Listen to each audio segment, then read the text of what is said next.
This is Winnipeg Sports Talk Daily with Andrew Hustler Paterson and Michael Remus.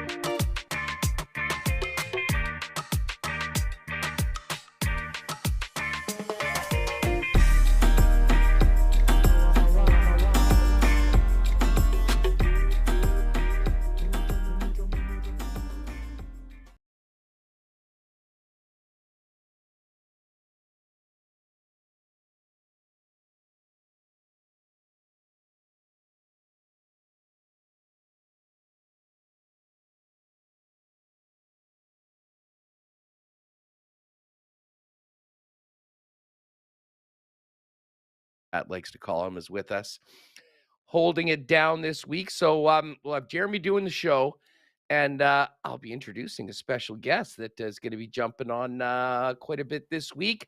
Remus is gone, got a little bit of time on his hands, so we'll let you know about that. We do have a lot to get to. Wild weekend in the Canadian Football League. The Elks finally win at home. The BC Lions, that's got to be one of the biggest upsets in the league this year. Hamilton goes into BC and smashes the Lions. And the Bombers now have a 2-game cushion in the West after their beatdown of the Montreal Alouettes. And, of course, you know what this week is, folks. Labor Day week. Bombers off today. They'll be getting back to practice and getting ready to go in and hopefully maintain their domination over their arch rivals, the Saskatchewan Roughriders, who are coming off a bye week as they get ready to take on the Bombers. So, we will definitely talk some CFL. Hammer's going to join us, Jeff Hamilton from the Winnipeg Free Press, and we will certainly get to the CFL picture heading into one of the biggest weekends of the year. In a lot of ways, really the biggest regular season weekend of the Canadian Football League season. And Scooch is going to jump on, and I always love having Joe on. Joe Pascucci, of course, longtime sports director at Global. We'll see what he's up to working at the Hockey Hall of Fame. But Joe's all over the Bombers, all over the Canadian Football League. Looking forward to getting his read of the league in the West at this point of the season, heading into Labor Day. And we'll also hit on the Jets offseason and the upcoming training camp less than a month away with Scooch and with Joe. Now, later on today, we will get into some golf. And right off the bat, should probably congratulate Hayden Springer, the Texan, who had a hell of a back nine yesterday at Southwood and ended up winning the Manitoba Open. I know Mike and Billick were there. Maybe touch on that a little bit later on. The huge story in sport and golf this weekend, though, was our guy Victor Hovland. Got it done last week, put himself into the second hole of the staggered start for the Tour Championship, and then ran away with the damn thing. $18 million richer today, Vic Hovland. And the leader of the Vic Hovland fan club, my pal Geoff Fienberg, is going to jump on. Now, part of the other reason that I'm bringing Fienberg on is that this is, for many of us, fantasy football draft week. And I figure, with not a lot of hockey going on, this is a perfect time to get ready for NFL season. So going to try to have Fienberg on, Andy Mack, might even get Pat Mayo on, and just do a little fantasy segment towards the end of every show every day. And certainly we can get to some of your questions as well with that. But we'll talk a little NFL and a little bit of golf with Fienberg later on. We'll get to the cool bet lines, and we'll get to picks for Assiniboia Downs because, of course, live racing is back tonight at 7:30 p.m. post time today, tomorrow, and Wednesday. Oh, and speaking of fantasy football, I did tweet this out yesterday. An all-time cluster bleep, draft fiasco, debacle, you name it. I will touch that on it. I know a lot of people want the details. You'll get the details.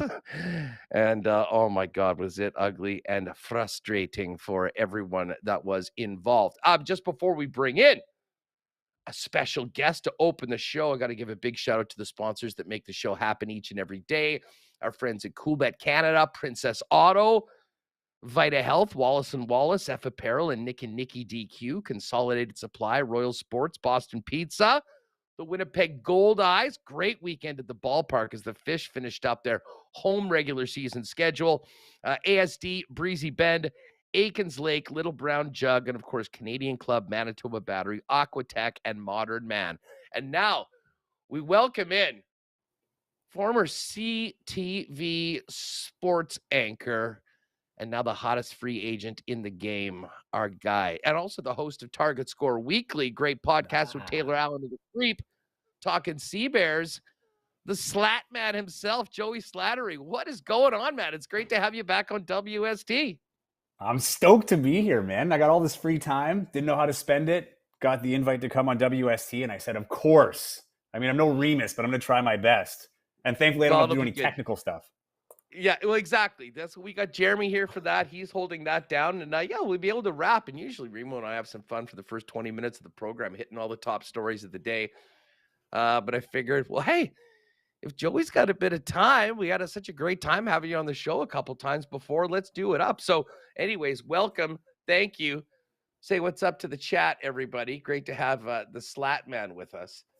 Shout out to everybody in chat too. Mary Jane, very happy. Phyllis, ladies loving Joey Slattery, right on. Hey, you know what? Just quickly, while we may as well get to this just before we kind of dive into all the other stories, because people will be asking. Yes, you've left CTV, kind of got a bunch of other things on the go, and that is our game with a little bit more time to kind of hit still all the local sports stories on Winnipeg Sports Talk, Joey. Yeah, no, I quit. Big career change. So that's it. I'm done. I'm out. No, it's like anything else. I was 10 years at CTV, right? Like I didn't just before Winnipeg, I had stops in Regina, Edmonton, in Northern Ontario. I started in my hometown of Timmins. Got to do a lot of cool, fun stuff while I was there because I was in news and then in sports. But then you just kind of realize it's, there's other things out there, I want to say like the end of the road with that path, so to speak. So yeah, I mean, it wasn't, I had a lot of good memories there and, I wasn't leaving with any kind of anger or anything like that. It was just, I had some time off and had time to think about it. And as I thought of life moving forward after 10 years there that I'm very fond of, it brought me to Winnipeg, right? And that's where me and my wife have loved it and want to stay for as long as possible, if not ever. So it's very happy for the time I had there, but man, what an exciting time to be here, right? Like doing things like this and being on the streaming realm and stuff like that.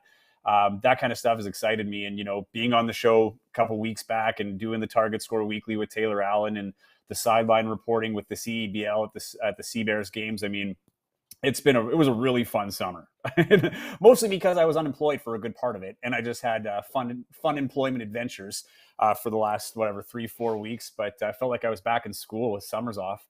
But yeah, no, it's now it's time to get back to work. And it's been a lot of fun. And I'm hoping to do a lot more stuff like this and like that. And of course, it frees up more time to join you, Huss. Doesn't get any better than that.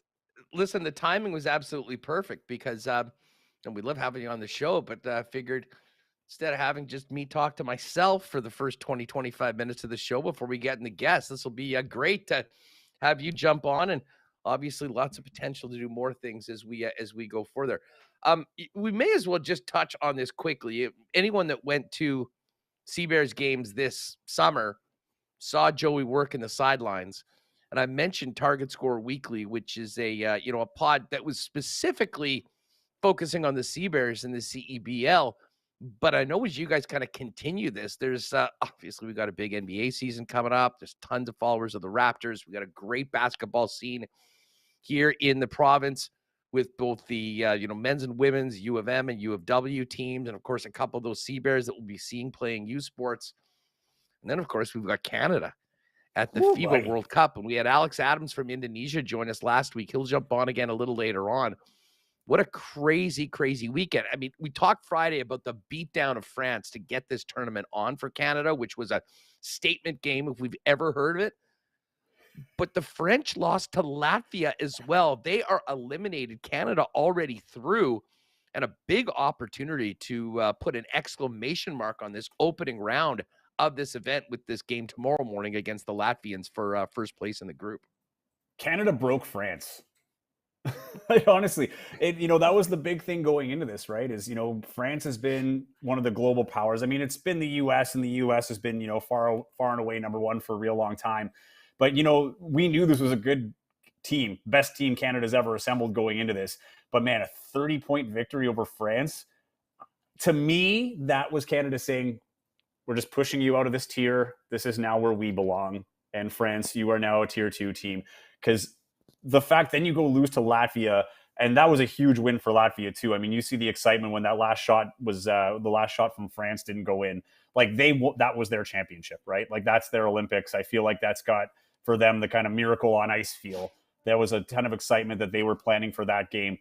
That said, I mean, momentum in a 1-game deal. Can they do it against Canada? Canada already through. It'll be interesting to see. But if Canada can go 3-0 in this tournament here in the pool.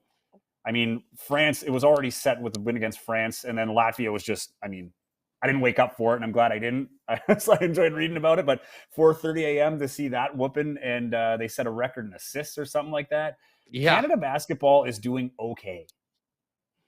Well, you guys will have lots to talk on target score, and listen, this is definitely going to be something that we'll be paying attention to over the course of the next couple of weeks here on Winnipeg Sports Talk. And as I say, it was great to have Alex, who is there, boots on the ground, join us right after that first game, and we'll do that again a little bit later on. Well, I'm interested to hear what he has to say about that, because that, like, going forward now to hear what Canada, how do you carry yourselves after that? They've never been in this position as a program, right? No, and we'll find out a lot tomorrow. I mean, it was a big statement game against France. Obviously, everyone knew that they were going to smoke the Lebanese.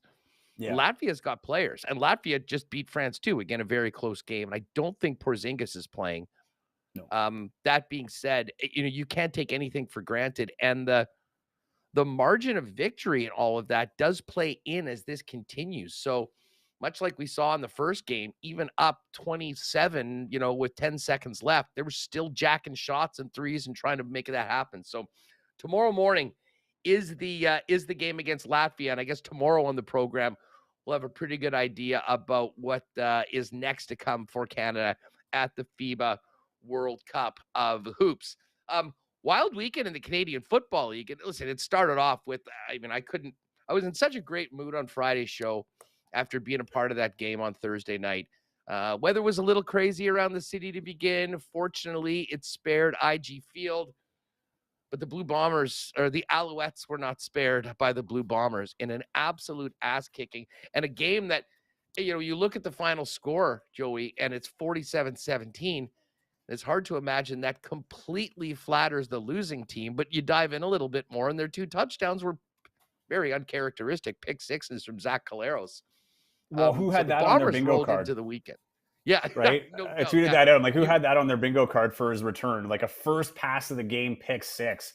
And I don't know. I can't remember what analyst on TSN on the pregame said that. They're like, I don't know what to expect from Zach Caleros, because his last play before going down with injury, was a pick 6, and then his first one return from injury, pick 6. And for a second there, you're thinking, oh man, like this might be something, right? But man, like it's that championship. I guess we'll say pedigree with this team, right? They're back to that form of, you just know they're going to win, right? Once that first half was over and they rolled into the second half, you just knew, right? You get that kind of sense, that championship swagger, that this is over. Like the Owls couldn't capitalize. That for me, where the Owls lost it, in my opinion, was when they had their deep in their own end and they punted it to midfield, and Caleros started with the ball inside of the 55. And it was just, he had great positioning to start with. Then Brady Oliveira picks up, and he had a heck of a game. You know, Dalton Schoen had a couple of touchdowns, but it's just like this team just finds ways to win. You've got stars. Like, it's not even just you've got like one or two guys that are carrying this. Like, your depth players are playing like stars. And I don't know how you manifest that. It's a special thing. It doesn't happen often. Like, this is a team, like you take away that 2020 season, like I shouldn't say you take it away, you put it back. Like, what are we talking about with this Bombers team, right? I mean, they win in 2019, have the longest stretch off ever. Then they come back in 2021, play in the latest possible season they've ever had, right? Into December before the Grey Cup was awarded. And then the next year they go back to the final and lose a crushing one, right? Like a very close game to Toronto that probably should have went their way. Like, this is a dynasty. They've been to 3, and it probably would have been 4 straight finals. Probably would have won 3 of the 4 and could have went 4 for 4. I mean, this is something really special. I mean, it's been a long time before 2019 with a lot of, you know, some fun football to watch, but there were no championships involved. Like, this is a time to be excited as a Bombers fan, because this does not last forever. But these are moments where you're just like, what do you do? And, you know, talking about the Wild weekend, you go past that game, like, we're starting to see that there's the tier 1 Winnipeg Blue Bombers and the rest of the West. I mean, BC is not what they came out like in that game against in Winnipeg, where they blew Winnipeg out on home field. That narrative is gone. Yeah, no kidding. And the Hamilton Tiger Cats changed the narrative big time on the weekend. Like, wait a second, and we talked about Canada breaking France in the world at the FIBA. What did that 50 burger do to the BC Lions? Because since then, they've lost to the Riders. And I mean, that home loss as double-digit favorites against Hamilton was almost inconceivable based on the way Hamilton had played so far, having just lost at home to Edmonton, and the way BC had played so far this year. Toronto got another big win. I mean, we'll see how they do when they, you know, move up a weight class and play against BC and Winnipeg, but they're handling their business right now. And yeah, I mean, to your point about this run for the Winnipeg Blue Bombers since 2019, I'm not sure we can call it a dynasty until another championship happens, hopefully this season. If they had won last year, and you're talking about 3 straight and 3 run, I mean, I think you could use that word. Let's be conservative and not go there yet, but they're on the verge of something very, very special. But you know what the funny thing is? The challenges, and we talked about this off air, about the Bombers staying locked in. I mean, this is a veteran team. They're very professional. I wouldn't expect that to be a challenge at all. But there's been a couple games like the Edmonton game where they started off horribly and had to come back, and obviously they got against the Ottawa in the fourth quarter when that game was essentially done, but then it wasn't. And obviously the BC game earlier this year. The one thing I don't think we have to have any concern about is the Winnipeg Blue Bombers, despite their spot in the standings, getting ready for the Saskatchewan Roughriders come this weekend and Labor Day and the Banjo Bowl. I mean, you used to work in Regina as well. You've worked in both cities. You've got a great perspective on just how big this weekend is for 3-down football in the prairies, the event that it is. But we know how much, even in the lofty spot that they're in right now, the Bombers are going to want to go in and lay a whooping on the Riders, as they've done quite a bit over the course of the last 3 or 4 years. Well, and that's the thing too, though, right? And, you know, you take away the standings. This is why I think it's coming at a good time, because this could also really shift the rest of the playoff picture, depending on how this all shakes out, right? I mean, Edmonton coming off a win, now they're back in the playoff picture. Calgary's been struggling. And if Winnipeg goes 2-0 over Saskatchewan, depending on how the Elks do with their games, I think they have a bye in there somewhere. But this could be a really interesting race for the rest of the West. But this is playoff football for both those teams, right? Mid-season, you're taking those playoff smacks with these teams. I mean, when we were in Regina for the Grey Cup, Saskatchewan fans were not happy that Winnipeg was in their dressing room and turning that blue. Like, it is a true passion there. Like, that was something that was like an absolute nightmare for that city, that province, to know that the Blue Bombers were coming into town and literally taking over their dressing room for a week as they prepared for the Grey Cup. And I don't think anybody was happier outside of Toronto for that Argos win than Saskatchewan. Every green jersey there was a blue one underneath or in their hearts for that week. But this is huge. And I do think these are the games, you know, we talk about it's not being a problem. I have no issues, I think, for the next 2 weeks. Like these next 2 weeks, there's a lot of, media that goes in it. There's a lot of, adrenaline that goes into these games.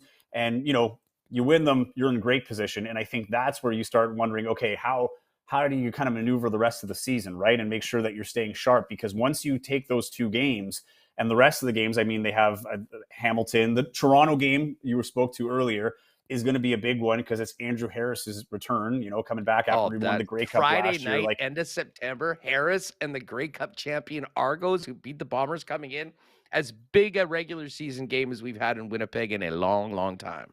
And it's going to be good for the Bombers, right? It's after that when you start playing the Elks again. And I don't remember who else is down the schedule, but you start playing some teams that aren't as exciting and some markets that aren't as exciting after this September is pretty charged for the Bombers, right?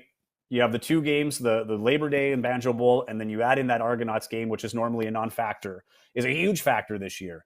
So this September is going to be good. It's once you get into October and November when you're starting to build towards the playoffs. But going back to what I said earlier, this is dynasty territory, right? I do think this means a lot to those guys. And for what you just said, I don't think they want to hear that they're not there yet, because this is really a 4-year dynasty more than a 3-year, because you take away that 2020. And I give those guys a lot of credit to carry that momentum from a whole year prior. It's hard to repeat. And you can take the rest into account and all that stuff, but every other team had it too, right? You had that target on your back. Everybody's thinking of that Grey Cup in 2021. So I feel like this is them saying, no, we are going to cement it where it's not a debate anymore. We want to be a dynasty, because especially if you're a dynasty here, going back to the markets that you just said, if you pull something like that off in Winnipeg or Saskatchewan, you will be idolized and have monuments in your honor, your name retired. You will have a legacy that will last well beyond your years here on Earth. Well, I mean, they can start getting the O'Shea statue ready whenever they want. I mean, he's going to definitely have one of those. And, obviously chasing down Bud Grant for, the all-time wins record. But it is going to be a really fun week, fun couple weeks, obviously, with the rematch of the Banjo Bowl. But it has been interesting seeing what's happened around the Canadian Football League. And we will get to that with Joe Pascucci in a couple minutes. Hey, Joey, before we break, this is normally something I do at the end of the show, but while we have you on, we will touch on this. I know a lot of people in chat mourning the passing of the late, great Bob Barker, who was 99 and a half, I believe. I know there's many jokes on Twitter, closest to 100 without going over. That was Bob Barker. But did you say off air that you actually had the chance to interview Bob Barker back at one point in your stops? I did. I don't know how many years ago, within 10. Anyway, I was working in Timmins, which is my hometown. And back then, the spring bear hunt was a big thing. So, won't get too much into it, but you used to have a spring bear hunt, and then they took it away. And there was a bunch, things with tourism and the economy, how it was hurting. And he had put out something about called this, either it was the mayor of the city, barbaric, for the spring bear hunt, and calling the spring bear hunt barbaric, essentially. And I just said to myself, going to work, I'm going to interview Bob Barker today. And I figured out, I got in, I think I contacted our entertainment department. They got me in contact with his agent, who calls me back and says, yes, Bob would be willing to do an interview with you in regards to this animal rights issue, so on and so forth. Here's the number, call it exactly. I think it was 2:00 Pacific time or 1:00 Pacific time. So near the end of a deadline in Eastern time. But I remember I got the number, and the time's kind of counting down. And so I dial a number right at 4:00 or whatever it was, and man answers the phone. It's clearly Bob Barker. Like, his voice is exactly what you hear. And I say, hi, I'm looking to speak to Mr. Bob Barker, please. He's like, well, Joey, you're speaking with Mr. Bob Barker. I was just like, okay, man, keep it in check here. Like, I don't get starstruck, but it's freaking Bob Barker, man. Like, this is the guy that I'd watch every day I was sick from school, right? As most kids in the last, 20, 30 years would have done. And so, we had the interview and everything else. And then afterwards, he took the time. I shouldn't say that. I was not worried about my deadline. I'm chatting with him and asking him all these questions. And he was so kind and gracious. My brother's first words, my mom was saying, one of his first words was Bob Barker from Truth and Consequence, not even The Price is Right, like the game show beforehand. So he starts laughing at that. And he says, will you tell your mother and your brother that Bob Barker says hello? And he talked about his time growing up in South Dakota, which I had no idea, but just Did you ask him about beating the piss out of Adam Sandler and Happy Gilmore? I never got around to that. That was the worst part. You get into listening mode, Huss. Like, you're just like, this guy was going off telling me growing up, I can't remember. It was a Lakota reservation. I think it was Rosebud. And he, grew up as a man of Lakota descent and, growing up there, going off to Hollywood and becoming a big time game show host. But it was just, this guy was larger than life. And then you talk to him and he's like, yeah, just a guy from a small town that, was down to earth. It was really incredible. But as you said, 99.5. You got as close as you could without going over. You won the game, the life game of Price is Right. I mean, a life well lived, man. Those were 99 good years that guy had. And he'll be a legend forever. Well remembered by everyone that spent any time in front of the tube during the daytime over the last 50 years or so. Slats, this has been awesome. I'm looking forward to doing this with you throughout the week. We'll have you jump on at the beginning of the program and get us going and hit the top stories of the day. Jays in action tonight. We didn't get to their disappointing finale to the series against Cleveland, but we'll certainly do that tomorrow. They got Kevin Gausman on the mound going up against the Nats tonight at home as they begin a big series, 2.5 games. So we'll do that. We got some tennis this week. I think John Horn's going to come on. So plenty for us to talk about tomorrow. We'll be able to get right into Canada-Latvia coming out of tomorrow morning's game. Thanks so much for doing this, and we'll look forward to getting the band back together tomorrow morning. Thanks, man. I'm looking forward to it. Enjoy the rest of the show.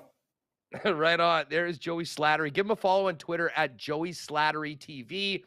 And again, Target Score Weekly is the podcast. He and Taylor Allen have some great interviews with some of the Sea Bears about the season just passed. All there for you. And as I say, Joey's going to be jumping on at the beginning of the show throughout the week. All right, we are going to talk a little bit more. And by the way, for those of you that are tuning in saying, what the hell happened with this fantasy draft last night? Fienberg's coming on a little bit later on. We'll get to some stories of debacles when it comes to drafts, and I will lay out the entire situation from last night for your entertainment. All right, we've got Joe Pascucci coming up. Really looking forward to having Scooch on the program. Before we do that, I got to give a shout out to our friends at Modern Man Barbershops. Modern Man now has 8 locations in Winnipeg, conveniently located near you, including the 2 newest locations on Pembina Highway or Plessy Road. Guys, Modern Man Barbershops offer a variety of grooming services for you, including haircuts, beard shaping, shaves, color services, and more. Easiest thing to do is do what I did last week. Just go online, book via modernmanbarber.com. And you can also follow them on Instagram over at Modern Man Barbershops. Well, September is approaching, everyone. And for me, I'm fired up. That means NFL season, hockey training camps and all that. For kids, they're choked. They got to go back to school. Parents probably pumped. That being said, it's been an amazing summer. Many of you already thinking about that above ground or in-ground pool. You can still make 2023 the year you take the plunge and design your own custom pool over at aqua-tech.ca. And more than just pools, Aquadeck does whole home renovations with thousands of rentals as their foundation. Let Aquatech upgrade any space in your home. If you're looking to finance, their team can provide plans that suit you, and you can schedule a design visit with one of their experts over at aqua-tech.ca as well. But there are limited install dates left for pools, so visit Aquatech in-store or online to learn how they can make your in-ground or above-ground pool dreams a reality. Again, more info at aqua-tech.ca. Well, I hope you had another great weekend, everyone, and if you got out of town, you're able to make the most of it, whether you're using a camper, probably spending some time on a lawn tractor, Sea-Doos, boats, ATVs. Bottom line is, for all these things that make your summer that much better with you and your family, you got to have power, and that means you need a battery. And Manitoba Battery is the local option and the local experts on batteries of all shapes and sizes for literally anything that you need. And the best part about Manitoba Battery is while shopping local, you're getting the best price in town, no questions asked, beating the pants off the big box stores with their prices. And even better, the most convenient service around because they'll deliver it to you anywhere in the city of Winnipeg for free with any purchase over $60. It's that simple. Head on over to manitobabattery.com for all your battery needs. Give them a phone call, and Donnie and his great staff will help you out via the phone and can send it out to you. Or, of course, you can always pop online and check out everything they've got going on over at 1026 Logan Avenue. That's Manitoba Battery and manitobabattery.com. And hey, another weekend in summer in the books. I'm sure many of you had a couple of those delicious CC and gingers. I know those will be well represented at the Banjo Bowl coming up in a couple of weeks, as of course Canadian Club is the official spirit of the Winnipeg Blue Bombers. But if you haven't tried it yet this summer, what are you waiting for? And obviously it's good news that the LC strike is over. All your favorite Canadian Club products available for you at all of the locations open again. But you can also pick up CC and Ginger and look for it the next time you're in your beer store, available in 473 milliliter cans or 6-packs as well. All right, Hamilton coming up a little later on. Geoff Fienberg as well. Let's bring in the Scooch man, Joe Pascucci. Long-time go-to guy for all of our sports info here as the Global Sports Director, and now doing a bit of work at the Hockey Hall of Fame. How's your summer going, Joe? Great to have you back on the program. Oh, it's always a pleasure to be talking with you, Andrew. And summer has been going really good. Just came back from a few days in Washington, D.C., so I didn't see any of the CFL games on the weekend except for last night's game, which was interesting. But it's been really good. Got a little golfing in, made a trip back to Manitoba for the Grey Owl. Always got to come back for the Grey Owl. So it's been good. How are things over at the Hockey Hall of Fame? The Hockey Hall of Fame is doing well. The Doc Siemens Resource Center is where I'm doing some work for them, some freelance work, digitizing their international hockey collection. So I haven't been there since last Monday. It's at home today because I had to do a lot of stuff, get my car fixed and cut the grass. So I'm here, but I'll be back at work tomorrow and expecting the Stanley Cup to make its return from its rounds with all the players and the staff. Okay, I had to bring that up with you because the Mark Stone and the folks at Breezy had a big event there, and they were kind enough to invite me to do a little interview with Mark that we had on the show, but we did it for the 300 people that were in attendance. It went great. But while we're there, I got a chance to talk to a couple of the guys from the Hockey Hall of Fame that, run the cup around all summer. I started talking to the guys and I said, well, how did you get this gig? He said, well, I started off volunteering at the Hockey Hall of Fame or whatever. And as he told me how he got this gig, it just dawned upon me. I'm like, this whole digitizing thing is a long haul play by Scooch to become one of the new handlers of the cup in future years. That would be the ultimate gig for you. And how fun would that be? Rolling around from party to party all summer with the guest of honor everywhere you go. Oh, that would be a dream to go on just one trip like that. Or maybe, coming out at the end of the Stanley Cup finals with the cup, with Phil Pritchard, the keeper of the cup, and present it to Gary Bettman. That would also be fun, but I think that job is taken, and maybe I'm too old for that right now. But it would be fun. It would be fun, especially this past summer. It would have been fun to come back to Manitoba and to see the players like Mark Stone and Howden. I have talked with Mark in the past before, so that would have been exciting. And it's always exciting for Manitobans to bring home the Stanley Cup. I wish there'd be a few more Manitobans on the local team, but that may happen in the near future.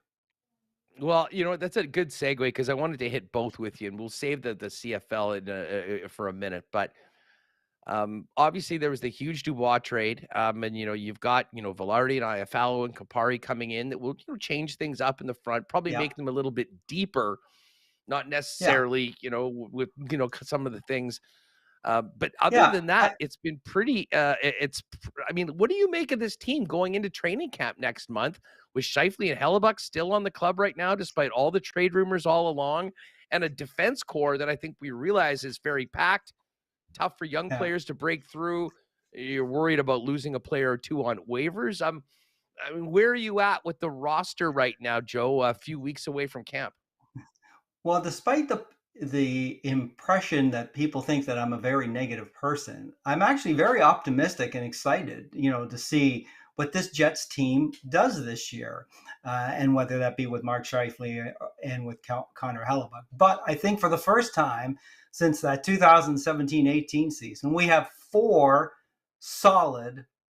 potentially solid lines where, it's not going to be the fourth line. You just give them, 4 minutes, maybe max during a game, and you hope that they don't get scored on. I think that the Jets are going to be very solid from top to bottom, and, again, being an optimist, I can see Mark Scheifele being part of the solution and not the problem. I mean, 40 goals last season. I thought that he had taken a big step forward from his previous seasons with his lack of interest in defensive play. He did have his moments defensively last season, but there were fewer than in previous seasons. So, they're going to start the season, I believe, Scheifele and Hellebuck. And whether they stay till the end of the season will depend on how well the Jets are doing and whether or not they've signed a contract by then, extension. But I could see Mark Scheifele being part of the solution going forward. But, a couple of weeks ago, I did see him practicing down at the Ford Performance Center where the Hall Resource Center is located. I sent you that video. Kyle Capobianco has also been practicing there along with some other NHLers. And, he was still wearing Jets gear. So I'll take that as a positive sign, and maybe his attitude is in the right spot.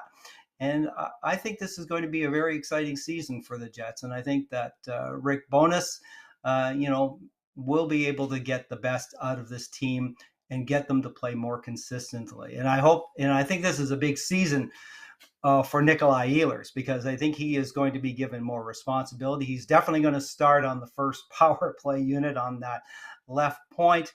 But I also want to see more consistency from Nikolai Ehlers. He can't take some games off. He can't take shifts off. He can't make those blind passes into the middle of the ice anymore. If he wants to be a team leader and he wants to get that ice time, he's got to, play more steadily than he has in the past. He's been brilliant at times, but sometimes he kind of strays. And I think, though, this year he'll be more focused. He's got something to prove. And I think for the first time in his career, he's going to score over 30 goals. He's come close on a couple of occasions. I think 29 in one season and 28 in another. So I think I'm expecting big things from Nikolai Ehlers this year. Yeah, just got to keep him healthy. I mean, that's a similar conversation with Cole Perfetti, who I think has a huge opportunity this year heading into camp. And, a lot of those lineup stories or who's getting the number 2 center position audition, I mean, we'll kind of discuss, I'm sure, beforehand, but really focus in on training camp.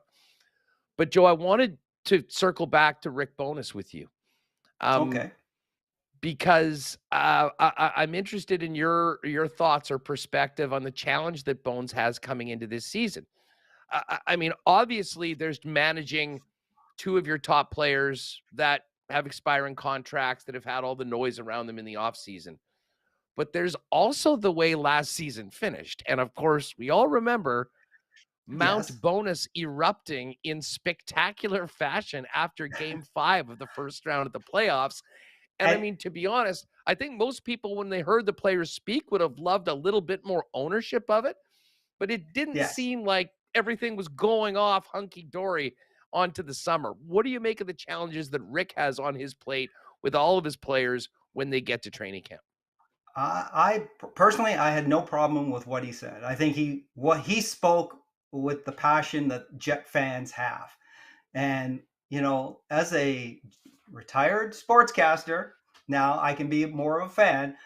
Like, I'm sick and tired of the performances in, elimination games against St. Louis, against Montreal, against Vegas, where they don't show up to play. It's like they've quit on the season already. And, there's been a lot of comment about Logan Stanley. And I can remember that Montreal game, that 4th game. They're losing 2-0 because of 2 dumb plays. And Stanley scores both goals. to get them back into a tie. But you could see he was the only guy playing that game, right? In the overtime, the Jets just had nothing. So I have no problem with what Rick Bowness, if players have a problem with his honesty, I thought the players want honesty from their coach. Well, he gave them honesty, and they should have been embarrassed, some of them, Pierre-Luc Dubois, by their performance in that last game against Vegas. They didn't show up. Kyle Connor, he did not have the best game 5 against Vegas. So some of these players have to own up to the fact that they didn't play well and they were called out by their coach, and rightly so. Speaking from a fan's perspective, I think Bowness is a fair coach, and he just wants the best for the team, and he'll put the players out there that give him the best, and he'll sit the ones that won't. And the only problem I had with Rick Bowness last year was some of the times where he did speak out, he would somewhat take it back the next time he met with the media, and I don't think that he needed to take it back. Well, I agree with you. However, I think as Paul Maurice would have attested to, feathers can be ruffled easily at times in that room, and it's I mean, there's a lot of the job of a hockey coach is X's and O's, but it's always interesting talking with these guys off the record. And I often ask them, how much of your job is game planning X's and O's, and how much of it is being a psychologist? And the answer from different coaches varies, but the psychologist number is always significant. And I think that was a big part of it. One other Jets question for you, and we had one of the best why not questions of the day for Not Autocorp we've ever had as far as the results of the poll. We asked very simply, who's going to be the next captain of the Winnipeg Jets? And I think most people would agree it's either going to be Adam Lowry or it's going to be Josh Morrissey. It came down to within a couple votes. It was basically a dead heat. And that number, I think, depending on when you've asked that question, has changed. At the end of January, when Morrissey put the team on his back in that St. Louis game, it looked like Josh Morrissey was a shoo-in. If you saw the way Adam Lowry put the team on his back at times when it was struggling in the last month of the season, and the way he played in the playoffs and the way he stood up against Minnesota, you would think it's Adam Lowry. Now that there's been a little bit of time from the season, people have sort of settled back into that straight up 50-50. And I listen, I don't think there's a wrong answer to this, but as we sit here at the end of August with training camp around the corner, who do you think is the next captain? 44. You're going with Josh. 44. Josh Morrissey, it has to be. I mean, I love Adam Lowry. I love his commitment. I love his fight. But I need to see a little more consistency offensively from him, right? And we saw that down the stretch, as you rightly pointed out. But if he goes into a dry spell, then that becomes an issue again. I think Josh Morrissey would be my choice for captain. And with, of course, Adam Lowry, and because I expect Mark Scheifele to be here at the start of the season, Mark Scheifele as the assistant captains. Yeah, I mean, I think that it would be tough to strip him of the A. Like the amount, like if they actually did that, I don't think the juice would be worth the squeeze. You know what I'm saying? Like it would be like, listen, I mean, even if he's here for a shorter period of time, you don't want to make it if there is any sort of a situation between these two, you don't want to make it worse. And at that point, and the one thing I'll say about both Lowry and Morrissey, regardless of the way that it goes, I think those guys are close enough. I think they realize how important they are. I think they realize that they both, in a lot of ways, are the culture carriers moving forward of this team. So whether they went with Josh or whether they went with Adam, I have a feeling that the other guy would still be a de facto. Someone suggested maybe they have a different captain at home and on the road. And I mean, that would be unique. But I think they really do need to have a guy. It was very clear at the end of the season when we heard from all the players and then heard from Blake Wheeler, and then so many of them sort of parroting what Wheeler had to say, that maybe giving someone that official title of a captain with the Winnipeg Jets is probably a good thing for this hockey team, and the sooner the better. Yeah, it's not going to be that situation I think they had in 89-90 where it was, Howard Chuck, it was Randy Carlisle, and it was Thomas Steen sharing the captain's seat. Yeah, I mean, we've talked about Blake in the past, and I've never questioned his effort. I've just questioned some other things that he's done. So I'm hopeful. I'm very optimistic about this season. I think it will be a very good one for the Winnipeg Jets, and I think that Hellebuck, may see that there is a team here that can win the Stanley Cup and may decide to re-sign, because it'd be pretty hard to see other teams wanting to give him $9 million a season. Maybe Buffalo, and they have a lot of good young players on Buffalo. That would be a decent trade for the Jets. Joe Pascucci's with us, and it's great to have Joe on the program. Let's get to the Bombers. Now, I know you were away. I mean, you didn't have to listen. If you wanted to go through the highlights of the Thursday game, essentially it was one of the most lopsided games you'll ever see, that was disguised a little bit by a couple pick sixes that went the other way. An I absolutely love the score, dominating though. performance. Well, Yeah. you know it. I mean, and listen, it was a magical night at the park, sold out crowd. I mean, Yeah. you covered this team for a long time. I mean, it is. Listen, I don't want to get back to what I said on Friday, but I mean, it's kind of a pinch me moment. If you remember where this team was 10 years ago and the previous Mhm. 20, I mean, this is a special time. And I mean, kind of kicked around at what point do they become a dynasty? I mean, to me, it's probably winning another championship. But I think, there is I think that I'm just they going would to have say to that win another regardless of, championship. yeah, Sorry to keep exactly. interrupting. But I mean, Yeah. right now, what's happening with the support of the fans, the atmosphere at these games is as good as it's ever been. And now the team is, I mean, listen, they had that ugly game against BC, that crazy ending against Ottawa, but it seems like the ship has been righted. And at the same time, Joe, the BC Lions are not the same team after the Bombers lit them up to the tune of a 50 burger a few weeks ago here. Now back-to-back loss in Saskatchewan and an almost inconceivable home loss to a struggling Ticats team. Yeah, it's surprising to see what's happened to BC in the last few weeks. And prior to this season, I was on with you, and I said what I want from the Bombers this season is to see maybe some struggle in their game. I don't want them to just coast through the regular season and then have to turn it on in the playoffs. I want some struggles for them. And we've had that from them this season, and we're still having that right now. I mean, Zach Collaros throwing those pick six, he's got to get that out of his game. He can't be doing that, for this team. I mean, last year in the Grey Cup, of course, the one interception, he didn't throw it, but the one by Prukop let the Argos back into the game.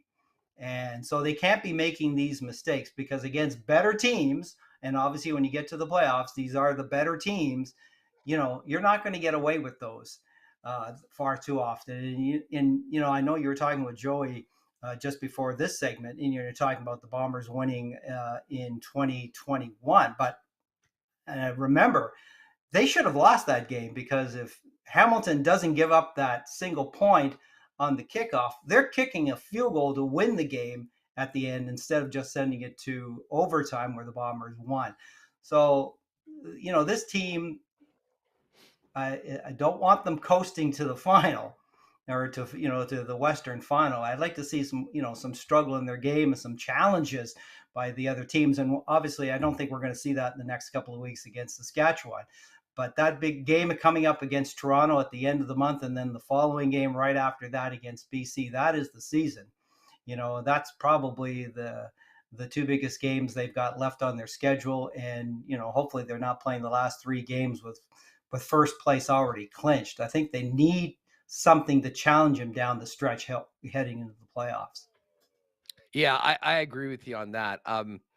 I mean, that game, the 29th of September, Andrew Harris coming back for the first time, the Grey Cup champion Argos that beat the Bombers last year. I mean, that is going to be a scene. And then, of course, that game in BC that looked like it would be for the West. But, I mean, if BC keeps going the way they are and the Bombers go the way they are, that might not have as much impact as we originally thought earlier this year. That being Well, said, it before might we not, get but BC, let's figure BC's got something to prove in that game, even if they can't catch the Bombers for first. They got to plant a seed that, hey, we can still beat you in the Western Final. So I think that's an important game for both teams. I think even if first place has been sort of somewhat decided by then, I think that BC is going to come out, and the Bombers are certainly going to have to come out and play strong in that game. Well, But the I agree, Argo although game I'll is the say one. this. I'll say this about that BC game. Like, I think the BC Lions want to let them know that they can win the West Final. I'm not sure that they can win the West Final in the middle of November in Winnipeg. And that's why this loss yesterday was so devastating, or on the weekend was so devastating. I mean, if they're one game back of Winnipeg heading into that game, and a win would put them into a tie, but they'd have the tiebreaker because that will be the rubber match in the season series. I mean, as we've seen, this is, coming in and doing what they did at the beginning of the season in a beautiful night in June or July, very different than coming into a fully sold out stadium in November against a team that has won the West Division 3 straight years. That's true, but upsets can happen. I've seen it They certainly before. can. 1987, Bombers and Argonauts. The Bombers were the dominant team in the East, and the Argonauts came in and beat them badly. So, I'm not putting anything past BC, whether it's weather or not. I think that any team, if they're not prepared to play, can get beaten.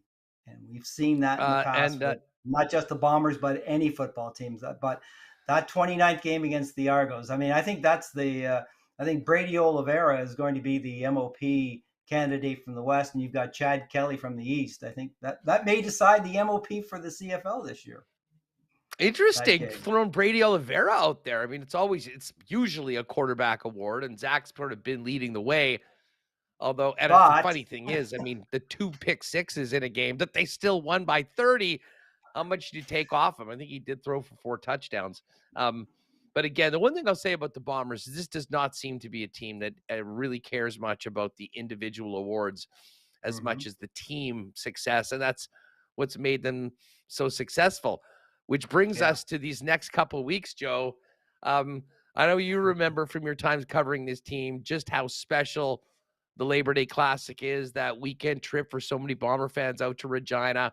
And now the Banjo Bowl, with the movement to Saturday, has kind of taken on a whole life of its own. Yes. 2 really fun weeks of the year. And I will say this, and I believe this was 2011. The Bombers were 7-1. The Riders were 1-7. And the Riders swept the 2 games. Like, there is an element of throwing the records out the window when these 2 teams play on Labor Day and then the rematch back in Winnipeg. That being said, the Bombers love nothing more than beating the hell out of the green and white.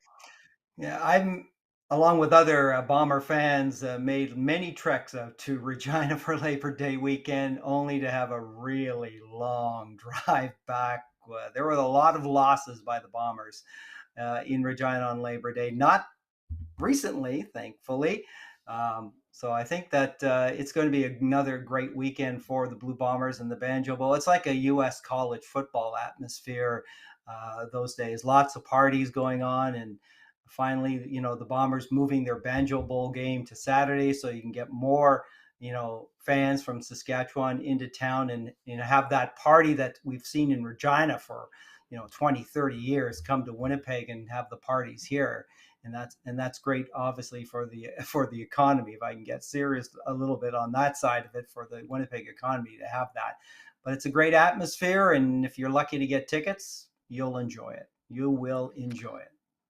Well, and that game's been sold out here in Winnipeg for a couple weeks. I think it helped them sell at the game against Montreal, and I'm sure they're already focusing on packing that stadium again for another sellout when Andrew Harris comes back on the 29th. Joe, before we go, you got a call. What do you expect to happen? Can you give us a prediction for the Labor Day Classic coming up this week?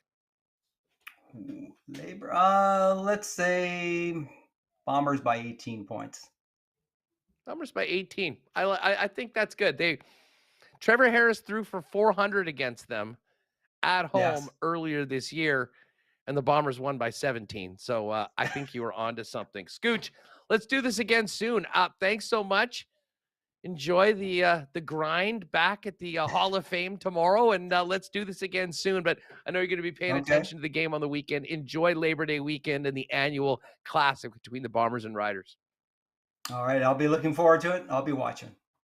Appreciate it. There is our guy, Joe Pascucci. You can follow him on Twitter. Must follow at Pascucci015. Some great old classics and some great Bomber memories up on that screen as well. So definitely check that out if you haven't already, or sorry, on X. Fire that up for our guy Pascucci. All right, Jeff Hamilton's coming up with us in just a couple of minutes. Let me give a quick shout out to our friends at Vita Health Fresh Market, featuring great prices on natural and organic supplements, beauty products, groceries, and Winnipeg's largest selection of local products too. Still plenty of time for some great grilling, folks. And with barbecue season in full swing, get down to Vita Health and stock up on some delicious Vita Market grass-fed bison and beef steaks. A couple great options to wash those down with, like Sober Carpenter beer or Santa Cruz lemonade. And I hope you've been feeling active this summer. If your joints and muscles are sore, try taking Healthcare Human Supreme Extra Strength, helping ease pain and inflammation, and you only take it once a day. Vita Health Fresh Market's there for you, folks. Fully shoppable website as well at myvita.ca, empowering people to lead healthy lives. Check out Vita Health at one of 6 Winnipeg locations. A big thanks to our friends at Wallace & Wallace, who've been crazy busy all summer, as you can imagine, as Winnipeg's fencing and overhead door specialists, not to mention the leaders in temporary fencing for all those festivals and special events that we've seen all summer long.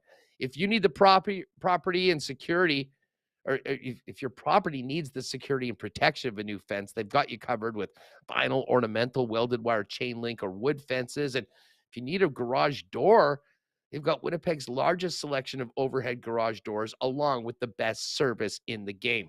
Give Wallace & Wallace a call, 452-2700. The Wallace & Wallace team will arrange a time to come out and give you a free estimate. You can also visit them at wallacefences.com or pop down to their showroom on Lawson Crescent off of Kenaston. Fellas, how is the closet looking? You know, fall is here. Labor Day weekend coming up. Back to work, back to maybe a bit of a different schedule, more events. How's your menswear looking? If you need to up your menswear game, and I think I may have to go make a visit to Andrew and the guys as well down at F Apparel. F Apparel is the spot to do it. Custom suits beginning at $400, along with chinos, golf pants, custom shirts, both tucked and untucked styles, and an incredible selection of menswear accessories. If you are planning a wedding for the winter coming up next year, talk to the guys about a 15% discount for the entire wedding party when you get suited up at F Apparel. It's that easy. Get down and see them at 190 Smith Street downtown. You can find out more online or make an appointment at that's EPHapparel.com. And hey, August coming to an end, but Blizzard season's 12 months a year at our friends Nick and Nikki DQ, with 4 locations, including DQ Northgate, DQ Polo Park, DQ St. Anne's, and the DQ in Niverville. And actually, Nick and Nikki working on a Pita Pit grand opening coming up in Niverville as well, which we'll tell you about. Huge thanks to them. If you do need a custom ice cream or blizzard cake for an event too, you can always hit them up on Instagram at DQ Manitoba. Send them the pic of what you want on it and get it done up in advance for a quick and easy pickup at any of the 4 Nick and Nikki DQs. All right, it is hammer time.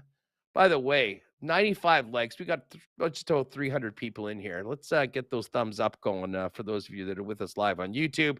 And everyone's got 2 thumbs up for Jeff Hamilton, who joins us now. Hammer, what is going on? How was your weekend and how have your travels been? I made it home, Huss. I was on a 22-man bachelor party in Toronto over the last 48 hours. Got in yesterday. It was a terrific time. Just an amazing opportunity to be out with 22 friends. Congratulations to my buddy Corey Otway. Him and his group put on an absolutely incredible weekend. We saw Jays game, excellent Jays game. They won 8-3, made it close there for a little bit, but pulled away at the end, as fans like to see, and just got to see the city in a little different light, slightly different light than my usual travel. So it was awesome. I've been to my fair share of bachelor parties. I've never been to one in Toronto. I was curious what that would look like. And found out firsthand, and it was awesome. Outside of the Jays game, what was the of what is appropriate for our broadcast airwaves? You guys said like a good restaurant. 22 dudes is a lot, man. I mean, that's probably cat herding. Like, I think of going to Vegas with 4 or 5 guys and how hard it is to keep everyone together. At 22, there must have been a very tight itinerary. You know what? It was actually pretty laid back. I think that's one of the things I like the most about it. You're right. It's hard to ring in 10 people, let alone 22. And, I thought it would probably break out to different groups and do a couple different things. It turned out to not be like that at all. As you were kind of leading into your question, I was trying to rack my brain of all the bars and places we went to, and I don't know if I could list a single one, to be honest with you. We went to Adelaide Hall, which was a cover rock band place. I remember that Friday night, Jays game.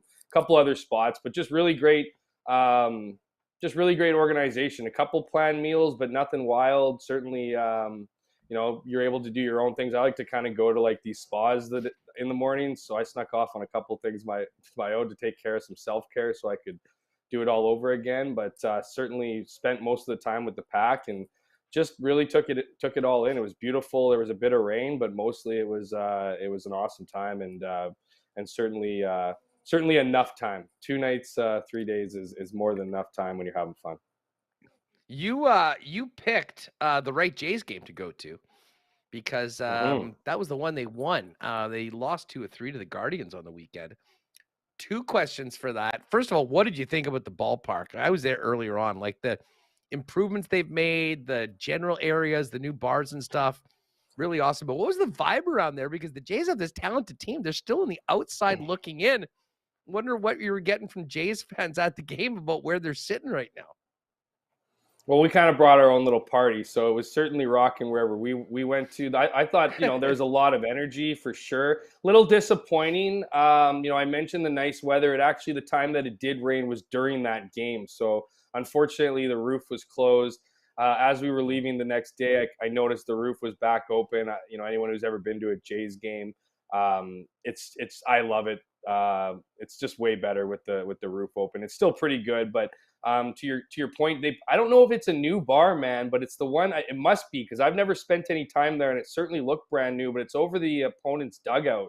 Pretty actually wild spot to be partying in. I mean, if a guy decides to go oppo, because it's like just sitting right there in home run territory, right above at this game was Cleveland's bullpen. But it was just an awesome atmosphere. We managed to get seats. One of the guys greased some people who had the railings seats with some money, and they cleared out, and then we cleared in, and spent a majority of the game there. It was really cool. Really cool. Yeah, really cool opportunity to watch the game from there, and just really social. I felt like, it's funny. We were talking about the differences between Toronto and Winnipeg, and Winnipeg is obviously a very friendly community, a great city and whatnot, but they're not exactly the most friendliest when you group into, like, you go to a bar, you go to things. There's like, I've been to other cities, not including Toronto, but it's a little bit more of a, everybody's kind of hanging out with everybody, where in Winnipeg, you kind of stick to your own little crew and whatnot. I felt like the Jays game was the exact opposite of that. I felt like, our group of 22 turned into 40, which turned into, pretty much the entire restaurant there was just having a whole bunch of fun. And I'm not dissing Winnipeg by any stretch of the imagination. I find in Toronto, in the times I've been there, it's felt a little bit more like, because I don't really know if everyone knows everybody, so everyone's kind of in smaller groups, us obviously being the exception. But it was really cool vibe, really cool atmosphere. And as you mentioned, they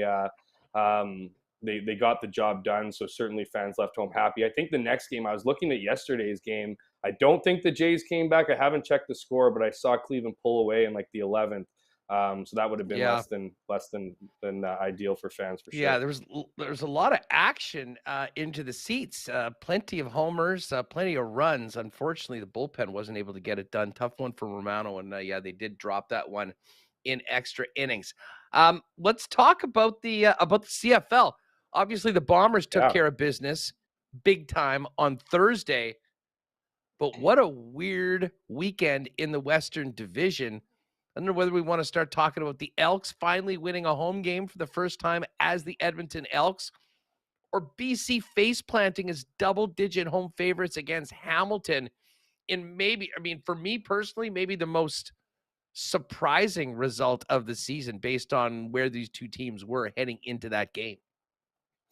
Thank goodness you weren't going to talk about the Elks' chances of making the playoffs in your list there, but that seems to be a talking point right now. And the fact that that's even, possible, is pretty wild for going 0-9. So yeah, they're hot. And I mean, that sets up a massive, home and home series with the Calgary Stampeders, right? But to get back to this week, I mean, yeah, two different things. Obviously, you look at the Elks, they finally snapped their home drought. I thought, if you would have asked me last week who I thought was going to win that game, especially after the Elks were able to get it done against Hamilton, building some momentum, being at home, like Ottawa's not a great team. I mean, they're good. They're getting better, but they're still very much, new in the sense that Dustin Crum's coming into his own. And, I'm aware of what Ottawa did to Winnipeg. That was obviously an incredible comeback, and Crumback, my apologies. And, but still a very incomplete team. So I wasn't overly surprised with the Elks battling them out, and with Trey Ford at the controls. I mean, Trey Ford's 2-1. This team's 2-9. The one loss obviously coming against a Winnipeg team that they spotted 22 points, obviously Edmonton spotted Winnipeg 22 points. But even Trey Ford, it was still a decent game. So it's great to see him coming into his own, and we'll see what can happen here with Edmonton when you can actually get some of their players like Eugene Lewis and Dunbar, you get them involved in the passing game and let them make plays. I mean, that's what we saw in that game for sure.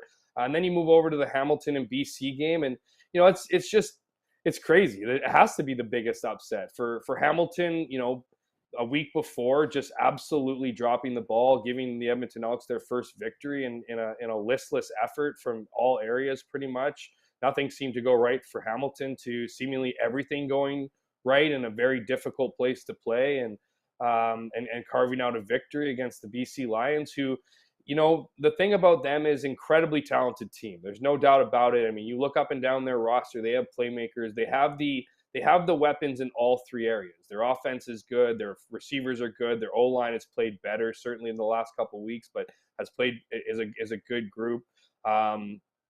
Isn't a great group, but is a good group. And then defense has been, stellar this season, minus a few different games, including this past week. But the big thing with the Lions for me, and we talked about this earlier, I wrote about this earlier when they came into Winnipeg and stole the Bombers' lunch money.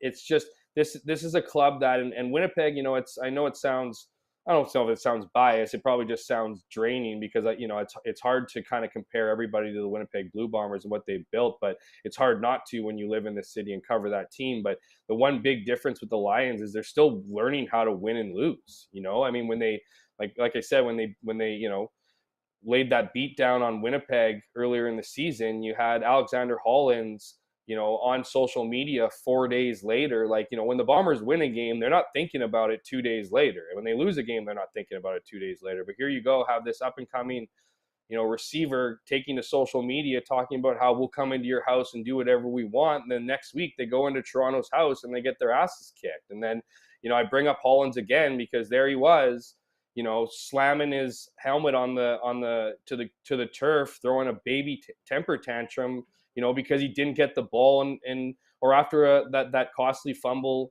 late in the game. It's just like that's not what good teams do. That's talented teams can carve out wins, they can beat you, but teams that have that culture, have that winning culture, they don't handle, they handle wins the same way they handle losses. They flush them, they learn from them, they move on. They don't talk about them in years to come, and they certainly don't have these public outbursts. I mean, when was the last time you saw a Winnipeg Blue Bomber, loses cool on the sidelines, or push a teammate or get in an argument with a teammate or anything like that. It just doesn't happen because that's the culture they built here. And I think that can be the biggest difference to winning and losing and putting together, tough, putting together long stretches of victories. We've seen the BC Lions play extremely well, but we've also seen them, not play great and not be that consistent team week in and week out. And that starts, I think, with the culture of the team. Yeah, I think you nailed it there. I mean, that win in Winnipeg, a more mature team would have, I think, taken that going, hey, that's a great start. We got to do this a few more times. I don't think the BC Lions have are there yet. And they were pretty darn confident coming in here in their second game, talking about how they were the donut boys and then ended up leaving as the burger boys after they got 50 hung on them. But that's the first time I've heard that. Nice turn of phrase. Not bad. Listen, I was hoping we were going to get another 50 burger on Thursday, as the Bombers got it up to 47 and then didn't make it happen. But as far as for Winnipeg goes, I mean, what a month we've got coming up. It goes without saying, Labor Day game, Banjo Bowl, 2 biggest regular season games of the year here in Winnipeg and in Regina. But it's hard, and I know the team won't, especially, I mean, maybe against a lesser team if they were playing. Maybe there's a chance of maybe looking ahead. They won't against Saskatchewan. But forgive me if I'm already looking ahead to September 29th and Andrew Harris finally coming back as a Toronto Argonaut and the defending Grey Cup champions taking on the Bombers in a Grey Cup rematch in what could very well be a precursor to what we see in Hamilton in November.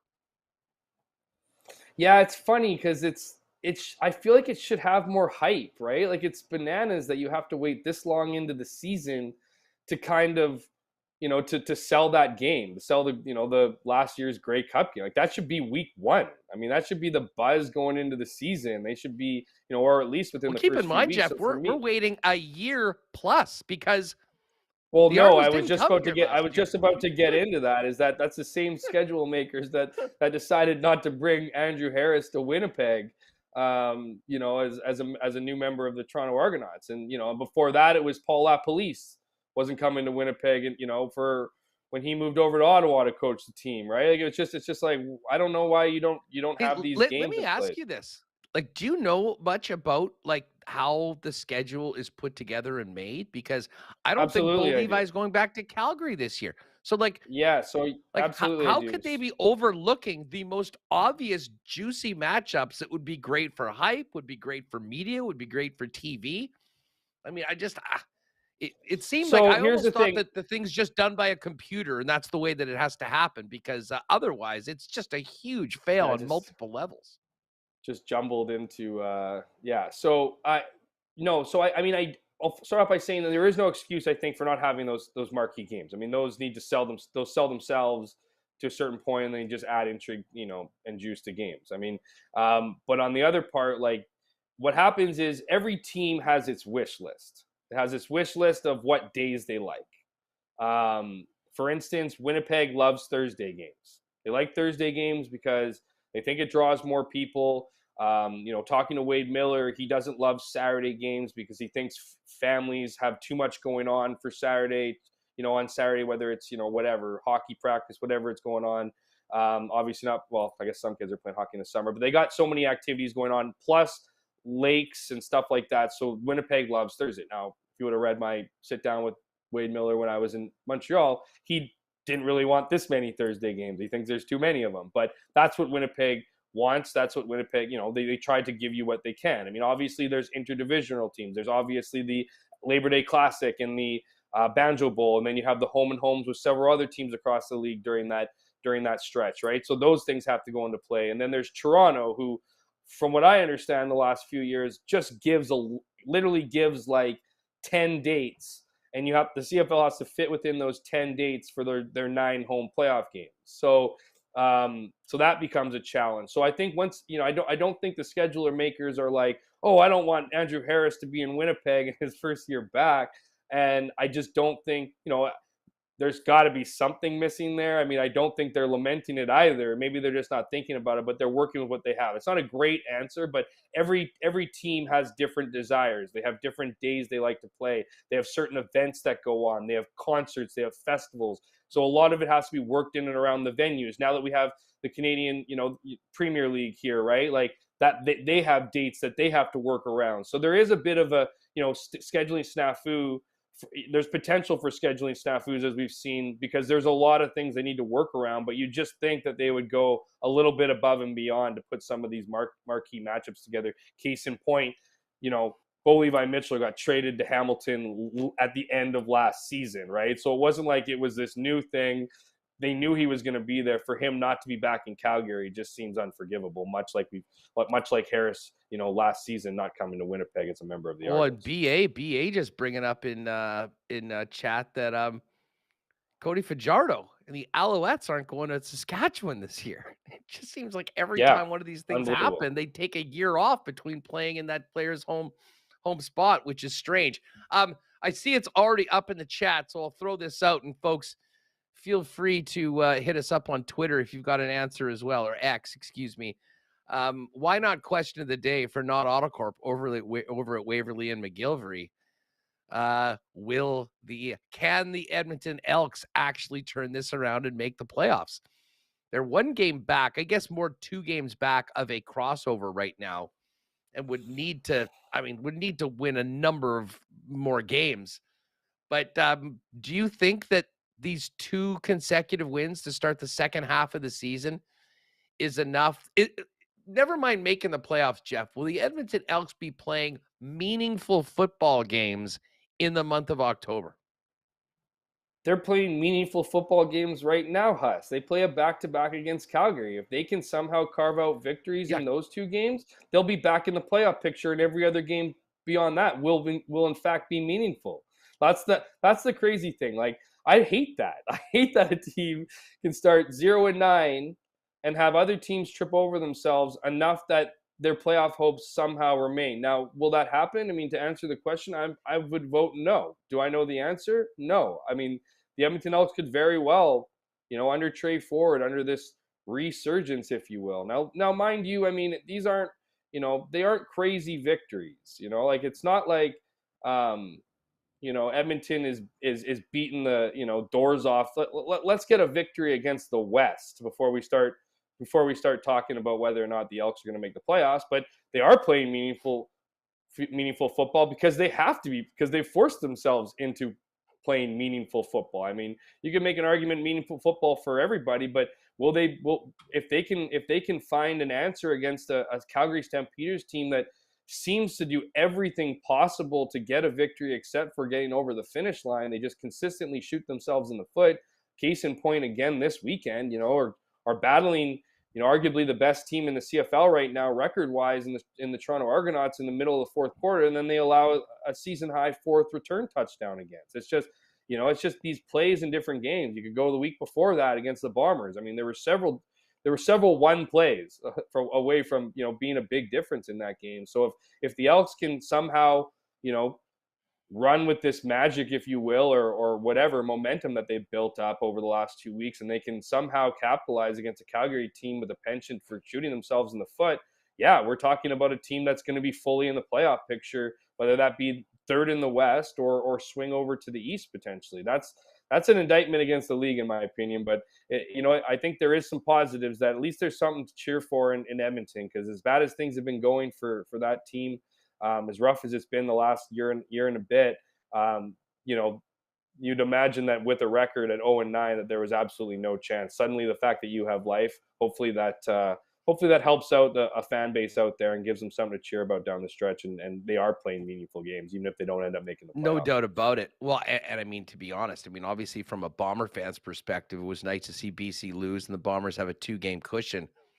But if BC just handles their business, Hamilton would have been at 3 wins, Ottawa 3 wins, Calgary 3 wins, Edmonton 2 wins. So, it is absolutely game on for that final playoff spot. And hey, you know what? We always talk about, the loser point in the NHL and Like, do I think that it accurately tells you the story or the standings of who the best teams are? Not always.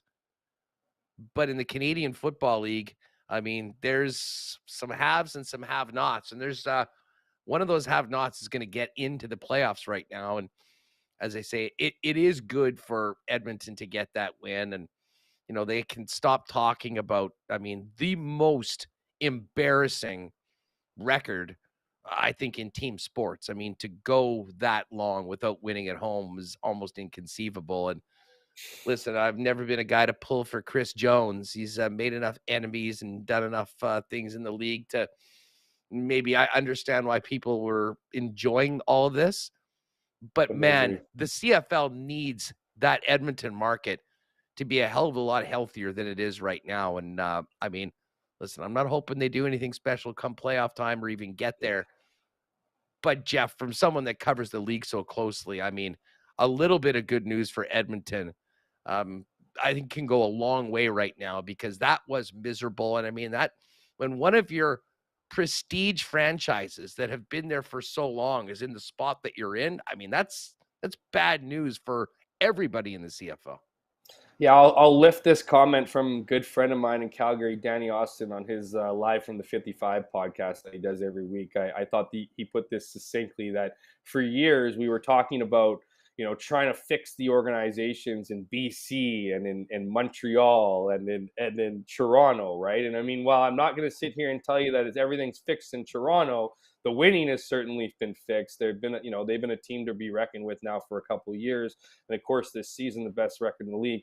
Now we're talking about Alberta being the problem, talking about Edmonton and Calgary as they've declined. I mean, that's kind of unheard of a little bit. And yeah, I mean, like the CFL needs all 9 of its teams to be strong, it certainly can't have what was once a flagship organization in the Edmonton Elks. You know, and the fan base, a passionate fan base, a hardcore fan base in Edmonton.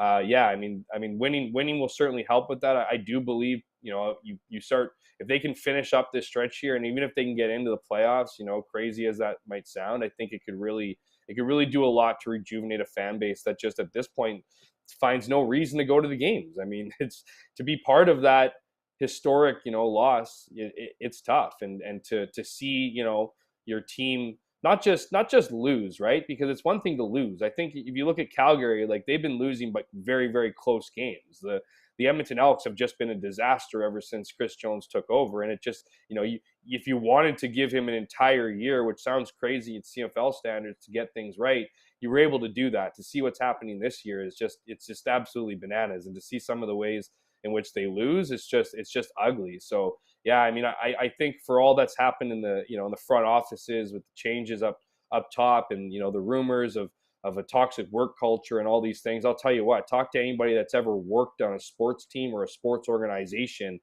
The mood of the room, whether it's in the locker room or upstairs in the front office, is based on whether or not the team is winning. There's not a single team out there, whether you're in the ticket sales department or whatever department you're in, trying to sell a team, that if you're, let alone have a losing record, let alone have an 0-9 record, imagine calling people and asking them if they want to buy tickets. Like, when your CEO is giving away tickets as long as you win, it's just, nobody's having a good time. There's absolutely no surprise to me that people aren't having a good time showing up there. So yeah, Edmonton, figure it out. Let's get back to where you were, and back to a healthy organization as you were. Yeah, and just on that, and we can kind of talk about this and laugh a little bit now that they actually have won a couple games in a row.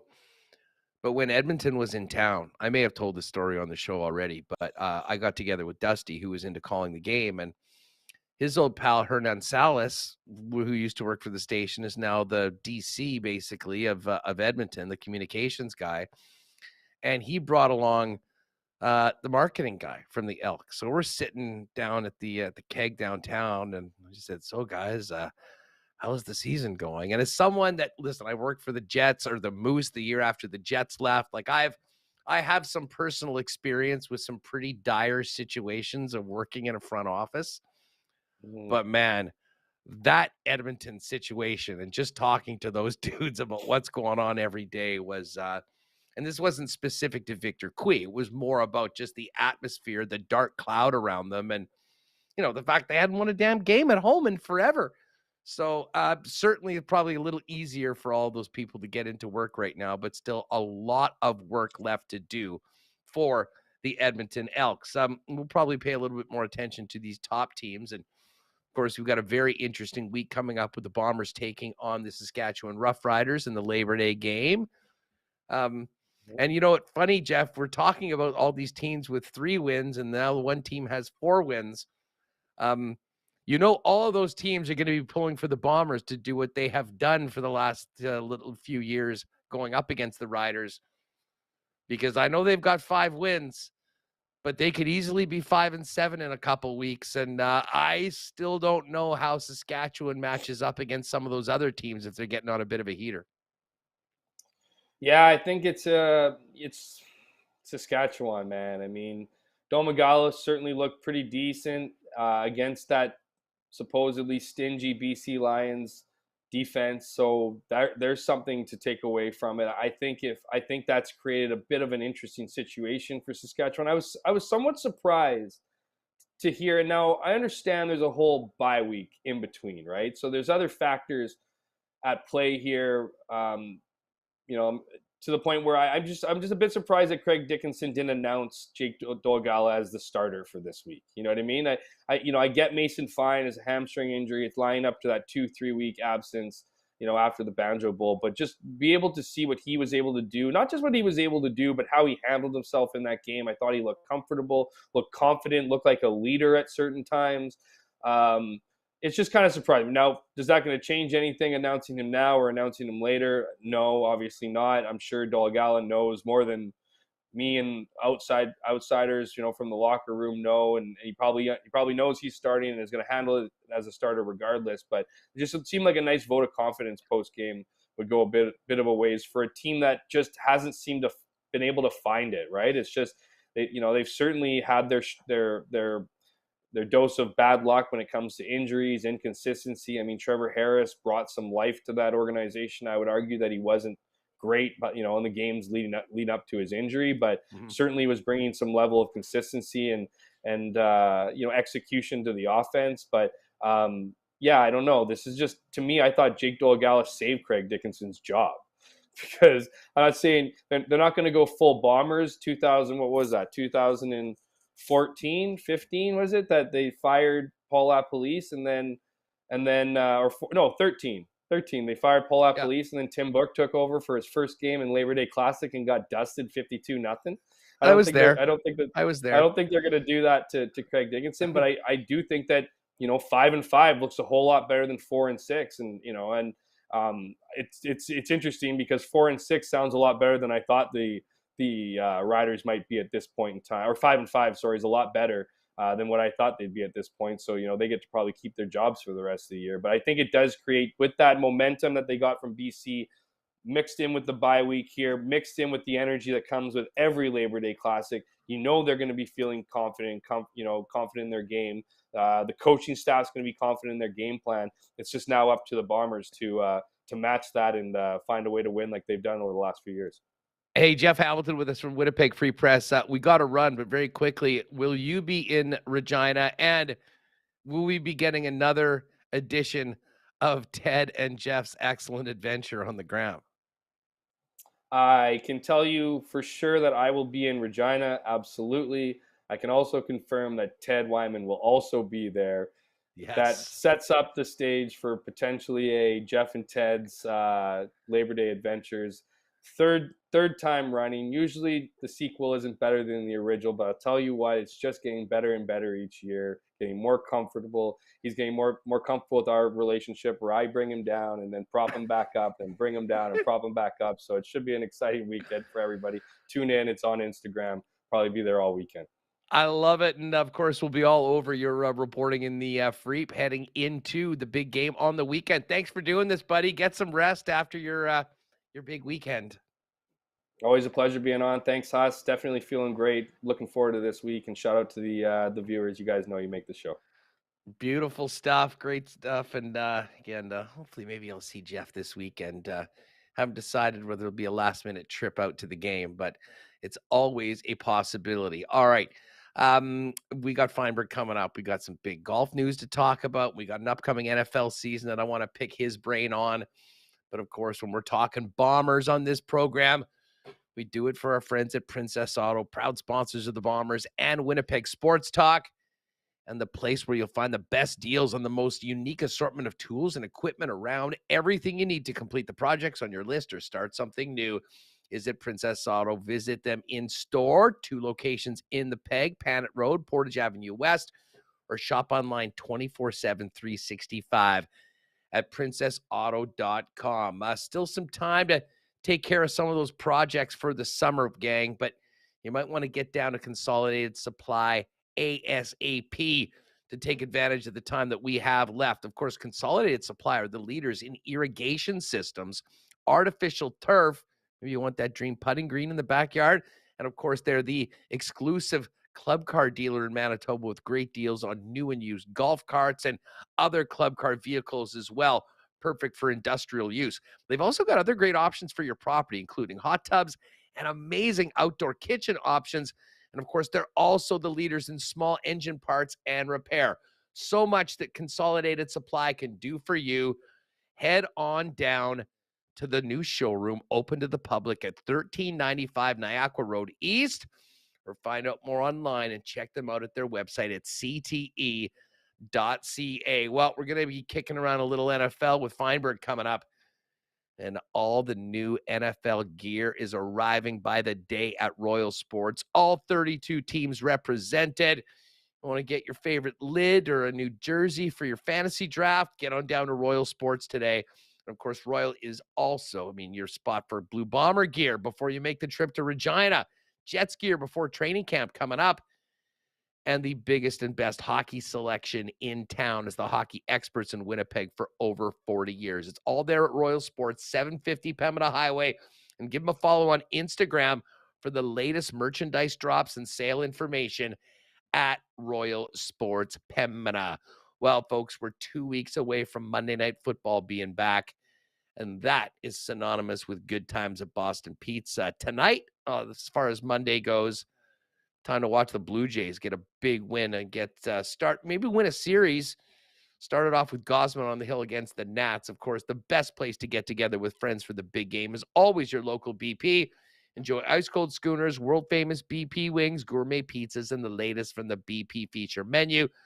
Staying in, you can always order online at bostonpizza.com. All right, so all week long, we will be talking NFL, we will be talking fantasy football, and this is a great combo segment because we also need our next guest to do a bit of a victory lap because his guy, Vic Hovland, just won $18 million at the Tour Championship, and many of his followers, a little bit of extra scratch as well.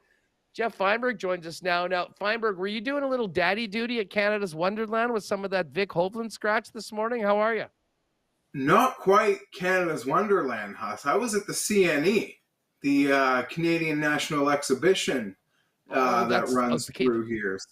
Yeah, so that's where we were this morning. It's a little more like grungier than Wonderland, but fair food, all that good stuff. So I'm ready for a nap.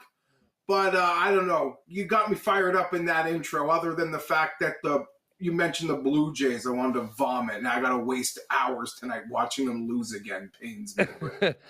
They need this one tonight. They need this series tonight right now, 2.5 back.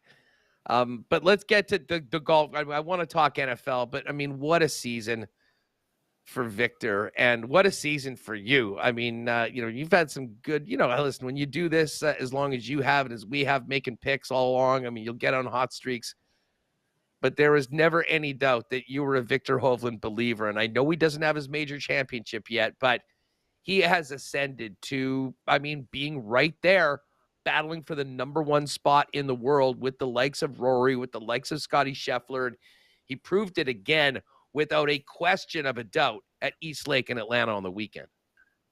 I appreciate the kind words, Huss. And yeah, it wasn't a season full of winners, unfortunately. There were a lot of long shots and big events, and they were all kind of over my head. Your Keegans, your Wyndhams, your Harmons, your Glovers. Not here. But all season long, the good, the bad, even off the second places, even when I picked Victor Hovland to win the Masters, Hustler, where I think he finished in the top third, I was ridiculed for the pick. Like, you're insane. Even in May, I felt like I have to defend this guy too much. Why don't people use their eyeballs? Just wasn't closing out. It was that tough PGA loss to John Rahm. And here's the thing. Saying Victor Hovland's good, Victor Hovland's going to be good. I don't get credit for that. That's like saying the guy going like third, second, first overall in a draft is going to be good. Pizza is good.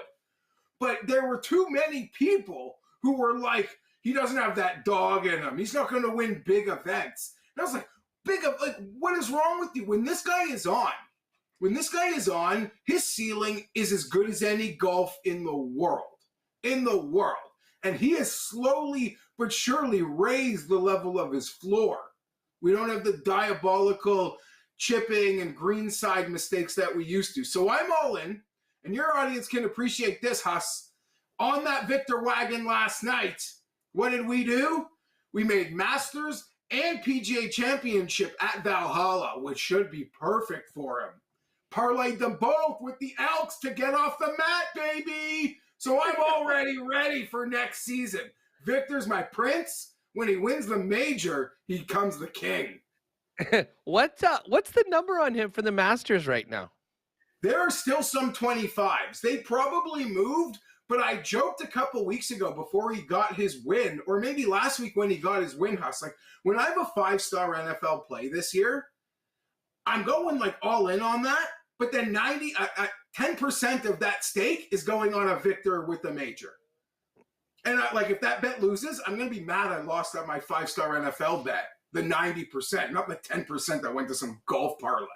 Like I've lost enough money that I won't miss the parlay money. And if that bet wins, I feel like, hey, I'll be so happy to have hit that. I won't mind giving that 10% away for that golden ticket down the road. But yeah, I'm all in on Victor.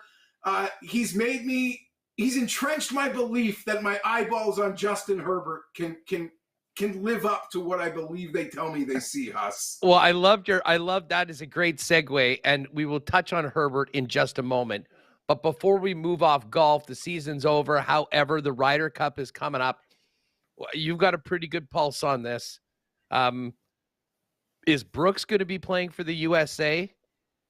Is JT going to get a very controversial captain selection? What do you make of the U.S. team, in particular as it relates to those two guys for the Ryder Cup next month? Okay, so super exciting stuff, Huss. And 10 a.m. Eastern tomorrow is when we are getting the USA team announcement from Captain Zach Johnson. I believe Brooks Koepka is on the team. He's won the PGA Championship. He'd done enough. He was essentially in the points with such limited events for the whole season. For them not to take Brooks, it would almost create such a controversial talking point. It would that I feel like it almost wouldn't be worth it. Let alone the fact that it's Brooks Koepka, he's alpha, it's match play. Put him in the dungeon, give him a partner. Let he'll carry a team. It doesn't matter. Brooks will be on the team. Justin Thomas is where it gets tricky.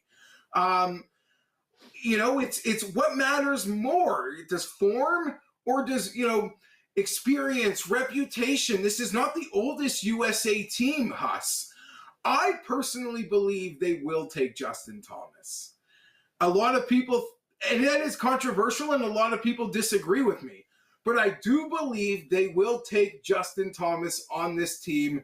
He's an exceptional player in team golf, President's Cup, Ryder Cup. You can pair him with a partner and say, whether he goes 7 over or 7 up, I would just say, just be so aggressive, Justin. Just go all out. I believe he's going to be there. And I would honestly take him, as controversial as that sounds. I would take him, and I would take Cameron Young. Does Zach Johnson have the balls to sort of take reputation and expectation over maybe players who have earned it on form? Keegan, Lucas, Russell Henley for 15 weeks has been a wagon, striking the ball. You can make a case for him as well, but you asked me about Brooks and JT. I think they're both there.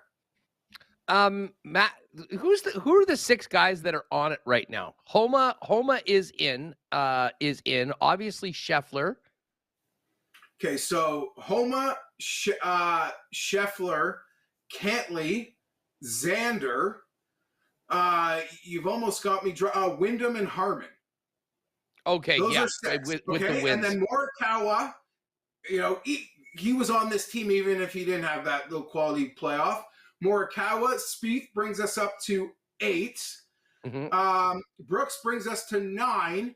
Ricky Fowler, you can make the case, doesn't deserve this team more than Keegan Bradley. Keegan Bradley won a elevated event, Hustler, and is ending the season in form. Ricky won in Detroit. It was fun. No disrespect. I'm a Ricky Fowler fan, and the only actual, to make the team bet I have is I have a Ricky Fowler to make this team at a 4-1 future. And I think he should be on the team, but we're giving it to Fowler, so now we have 10. And there's 2 spots left. And the names are Justin Thomas, Cameron Young, Keegan Bradley, Lucas Glover, Russell Henley. And it is such a sad, it breaks my soul, Huss, that we could be here and Tony Finau has to be the 6th name I've mentioned. And I don't even know if he's got a freaking chance. But there are people that say, screw JT. If you want that veteran, that guy, bring Finau. He's playing marginally better. I know it's a jokes thing to say or not serious, but vibes and team room, and he cuts up the dance floor. I don't know what's going on through Zach Johnson's head. If it's me, I'm taking Justin and Cam Young, and those are very unpopular picks. Cam Young especially. If Cam Young makes this team, and some books have a -400, -500 to make the team, Huss, to me, that pick would be unprecedented. And what I mean by that, 0 career PGA Tour victories. He didn't even make it to Eastlake. He was healthy.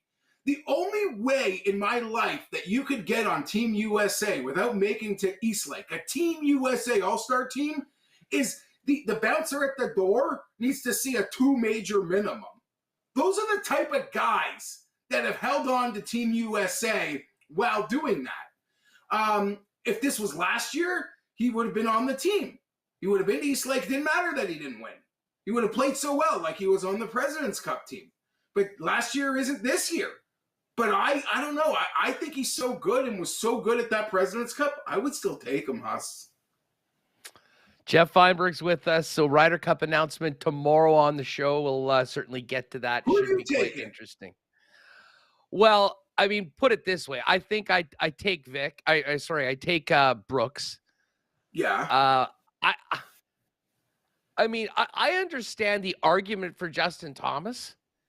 It's just that the guy has been so lost. I mean, it'd be one thing if he kind of showed that he was trending in the right direction. But listen, reputation matters in this event. Experience and history matters in this event. Justin? One extra case would be forever. We would see Europe because they had no depth. They would be forced, and forced might be the wrong word. They'd have no other options but to take their pedigree players, even in horrible form, like the form that JT is in. And they would have to take them to fill the middle leg of their team, not even the back end. And they somehow were adequate, always. And they did their job.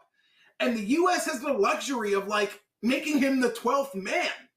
That being said, it could be very detrimental to the process. Because to take Cam Young and JT would almost be saying you can't even earn your way onto this team. Lucas, Russell, Keegan, it doesn't matter. You can't even earn your way on unless you win a major like Harmon or Wyndham did. And that's the only way they're there. Well, especially Harmon. No offense, who's been outstanding as well. And he's there, and deservedly. But that's my point. The one guy that I didn't mention that I think, I don't know whether he'll be there, but I think should get consideration is Sam Burns. And Burns is another guy that, I mean, he won the match play. He has played at a high level, shown that he can do it. And a match play is big because of the fact that it is a match play event as well. So and he's I a don't killer. know. I'm fascinated. He's just proven he's got this killer mentality that I believe. I know it's a corny word to say, bulldog. But yeah, you said it. He won the WGC, if they still don't call him that anymore. So I agree, and that's a name that I omitted, but it also shows it's another name that probably deserves the spot more than JT and Cam. But his odds, you get plus money on Sam Burns today, Huss? Yeah, no kidding. And what's the number on Bradley?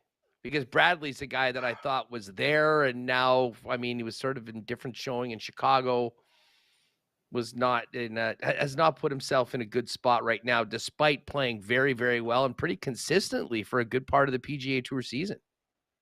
Okay, for all the talk of a Glover or anything like that, or even Fowler, what has Keegan Bradley done? He had form to win an elevated event, and he's also rolled over the form. We're now over a month away or past that, and he's still playing really well. You can get Keegan plus 150. You can get Keegan. You can get Sam Burns plus 140. Brooks is minus 2,000. Justin Thomas was like minus 400 a week ago. He's now like about minus 170 now, Huss. So there is some cold water being thrown on that one, and I totally get it. I wouldn't even argue against any of the picks. I'll say I have bet Europe. So as someone who's bet Europe, it's almost like when you bet the other side of a football game. It's like you want the other team to punt on 4th and 2. You don't want them to go for it. Like you want the team you bet against to not make the decisions you want them to make. I don't know why. I've bet on Europe, and people should be like, you should want them to bring JT. And part of me is like, no, bring Henley. I don't mean that's who I would bring, but like that's I would be more afraid of JT. And maybe I'm a sucker for a name on paper, though. It's cost me money in the past. Fienberg's with us. You mentioned 25-year-old Victor Hovland hitting his stride and, obviously having this great finish to the season. Will your other prince, 25-year-old Justin Herbert, be able to take this Chargers squad that finished last year in such a spectacular fashion, move past that and take this team to the next level? First of all, give us the vibes around your team right now. How are you feeling? And this team is so talented. What do they need to do to, whether they win the AFC West or not, be there and be a problem for teams come playoff time? So the vibe is they've got to stay healthy, and the guys that are paid to be stars have to be stars. That would be most important. But last year kind of felt like in some ways, at least you could say, for all the struggles and all the injuries, they still won 10 games. They were still in the playoffs. They were still there. And then it all sort of collapsed on them in the worst possible way. Mike Williams and Keenan Allen played 100 snaps together on the field last year. I think Rashawn Slater played, they're all-pro left tackle. So if they could be healthy, they could be a real force, Hustler. It was a slow burn for me because after a playoff loss like that, I don't get off the mat easy. It took a lot out of me. The youthful exuberance that I have, that you probably sense talking golf, wasn't there talking Chargers a little ago, but it is coming back because I am excited, and all the reports from camp are with Kellen Moore. It's a lot. The ball is traveling in the air. It ain't this Joe Lombardi chucking it around last year. But last year, Josh Palmer had 100 targets and Austin Eckler had 100 targets. It's really hard for the Chargers to succeed and be that great team when that's what happens. If Allen and Williams are there, Kellen Moore senses we're throwing this ball downfield. Like we are chucking it around the yard, Hustler. That's the plan. And I can't even believe I'm saying this out loud because I shouldn't. I should just close my mouth. But it was a very healthy camp. Like, knock on wood. I need to find wood. It was a healthy camp. They enter week 1 healthy. I don't know how long that'll last. And there's still a week of practice before week 1. But that's really, as a Charger fan, like, if anything can go our way, what would it be? Oh, I just want to be healthy when we need to play the important games. You make a great point. I mean, usually it's been Derwin James or Bosa or somebody that's already out significant time and other guys banged up. Okay, let's talk fantasy for a minute. No one knows this team better than you. How confident would you be using a mid-round, first-round pick on Austin Eckler. There was a lot of, off-season talk that maybe he'd moved, no different than half the running backs in the league that have been productive. Where's his spot right now and your confidence levels that he can help people win games in fantasy this year? I would expect pretty much what he's been given the last few years. And he's at the last end of the contract, so he's going to want to do everything he can. And the Chargers, there might be the sense that we're probably not interested in signing him to a long-term deal. So we are going to literally get as much juice, whatever, in that tank and put it on the football field this year. It's a high-powered offense. It should score lots. If it's a touchdown-heavy league where you're getting 6 points instead of 4 maybe for touchdowns, I don't know. He seems to score more than anybody. With Kellen Moore in the offense, they should be running more plays. They should be playing at a faster pace. If you are deciding to go running back over receiver near that mid-top, I would love to be taking Eckler. Obviously, I know you got your big home league, probably in a few other ones. When you look around the league, everyone's got some guys that they really like. Who are the guys on these lists that are making you particularly more aroused for the upcoming season and that they need to be in your lineup? Any spots around the league that you're paying close attention to or maybe higher on than others? Yeah, getting really random. I'm really punting on tight end. Punting on it hard. Get me David Njoku. I'm all about something like that there, Hustler. I'm loving the running back in Pittsburgh. He reminds me of it's literally like Darren Sports of Austin Eckler. It looks like such a beautiful position to be taken advantage of. And I know he's banged up, so he might even be going farther than he should. I love the first-round receiver the Titans took a year ago, Burks from Arkansas. Yeah.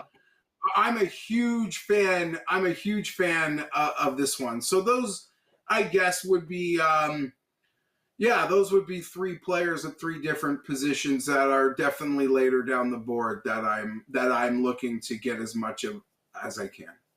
Hey, speaking of let's look at the receivers. And Jefferson's off the board right away. Jamar Chase is obviously off the board right away. Where are you on? What are your expectations for Cooper Kupp this year? Because he comes to a really, really young team. Stafford is back. He's been so incredibly productive when healthy. But the Rams overall are a team. I actually have heard some people that are sort of a little high on the Rams, which is maybe contrary to conventional opinion because of where they're at right now. But we just a thought on that team, but specifically Cooper Kupp from a fantasy perspective. The bullish scenario is if Matthew Stafford is healthy, it's like a top 3 quarterback in the NFC. Aaron Donald wasn't healthy last year. Cooper Kupp wasn't healthy. They got better. They played well with Mayfield down the stretch. Maybe there's things to build upon. You can trust Sean McVay as a coach. The question you asked specifically, Hustler, ironic because it's the one I'm battling. My home league. It's what's most important to me. I got the 4th pick. I'm essentially probably staring down maybe Austin Eckler. I see Kupp going near 10, and I see other people with Kupp as YR2. So I am so torn on this. But I got to tell you, I really do like and trust Cooper Kupp and would probably make him my 3rd receiver after Jefferson and Chase. It's an ACL. That's a perfected science injury. It's not like when me and you were younger, Huss. It was oh my God, will they ever recover? Will they ever? No, we've seen the ACL is it's like science has perfected that operation. And props to them. Between Sean McVay's play calling, I trust Kupp to eat. I don't even care who the quarterback is. It would almost be better if they're bad in a sense, where we could get Kupp garbage time would be amazing. So many free catches. But yeah, I'm thinking about Kupp as high as 4th overall. The other side of things is fade material. When you look at these boards, are there teams or players that you want no part of, even if they are way higher on whatever list you have in front of you than the other players avail? I'm not so much so much there in terms of like I'm going to fade teams. I will use this opportunity to say to me it seems impossible that everything's going to work out for the Jets and Detroit simultaneously. Like because we're expecting so much from both, that if there were odds as to which team will actually be the most disappointing team, and there's no way to score that because it might not even be by wins, all right? But the Jets and the Lions would also probably be the favorites in the which two teams will be the most disappointing because we're all expecting so much. I think there's such a hate on for the Vikings. So what if they don't win 13 games? They're not a 6-win team. And the Jets, I don't know. I like the Bills week 1. I have not made any other week 1 bet other than I've already bet the Bills week 1, Huss, on a Monday night. So I'm foaming at the mouth. You mentioned we're 2 weeks from that. So that would be I'm just not totally there yet. That being said, I could easily, it won't take much for me to, quickly be all in on the Lions like everyone else. We could still be in September, and I'm I've seen enough. And I don't know if it starts with your head on a stick in the Thursday night opener. I mean, the proverbial. It does not. It does not. Yeah, it probably doesn't. You guys are dropping a banner. I don't question the Chiefs ever. Even last year when we spoke, when there was loud noise, I was like, I'm excited as a Charger fan, but I do not discount the Chiefs at all. I told you guys were going to be amazing. Didn't think you were going to win the Super Bowl. Gosh, that stings me. But I told you out of the gate, or before, when all of it started, even the Hill trade, you guys are not going to lose a beat. Hey, just while we're at it, before we go, quick thoughts on the other two teams in the AFC West, the Raiders situation, and then what do you expect from Denver now with Sean Payton? Are they going to be a problem, or are they going to be more of the same? They might be a problem, Huss. Because Sean Payton was really good at maximizing some mid-level quarterbacking when Breeze was hurt. But I'll even expand upon that to say something that could be really unfair. Drew Brees, of the all-time great quarterbacks, Drew Brees is the worst one. He's the worst one. I'll die on that hill. We list on who do we think are all-time greats. Brees is there. He's last place on that list. He's the worst of the greatest. Not a diss. Sean Payton did that. Sean Payton did that. No, he's not going to make Russ a top 6 quarterback, but with that defense, he could probably get just enough out of the position to make them as scary as they need to be with that home field advantage they usually have. We got luck. I don't know if we dodged the Russ bullet. Are we going to dodge 2 in a row there as they try to fix it with money or going for the all-in swings? I hope so. As for the Raiders, I'm an alt under country, Huss. I'm on Raiders. I think it's a 7.5 win total, 7. You go show me the 5s to the under. I'll buy them. Yes. Raiders and Cardinals. Let's get as low of a number as we can and hammer them. The Cardinals, I don't think we've ever seen, Huss, a team. This is top to bottom organizational. I'm so proud of them. If I was a fan, I'd be like, yes, thank you. I think you're doing it right. Lovie Smith, it wasn't top to bottom. Brian Flores, it clearly wasn't top to bottom. In Arizona, with this new regime, the moves they made all offseason, getting Houston's pick even for next year, letting veterans walk out the door, and now starting a guy, Josh Dobbs, that they acquired a week ago. It is a top to bottom. There is cohesion here on the plan. So I don't think it's going to fail.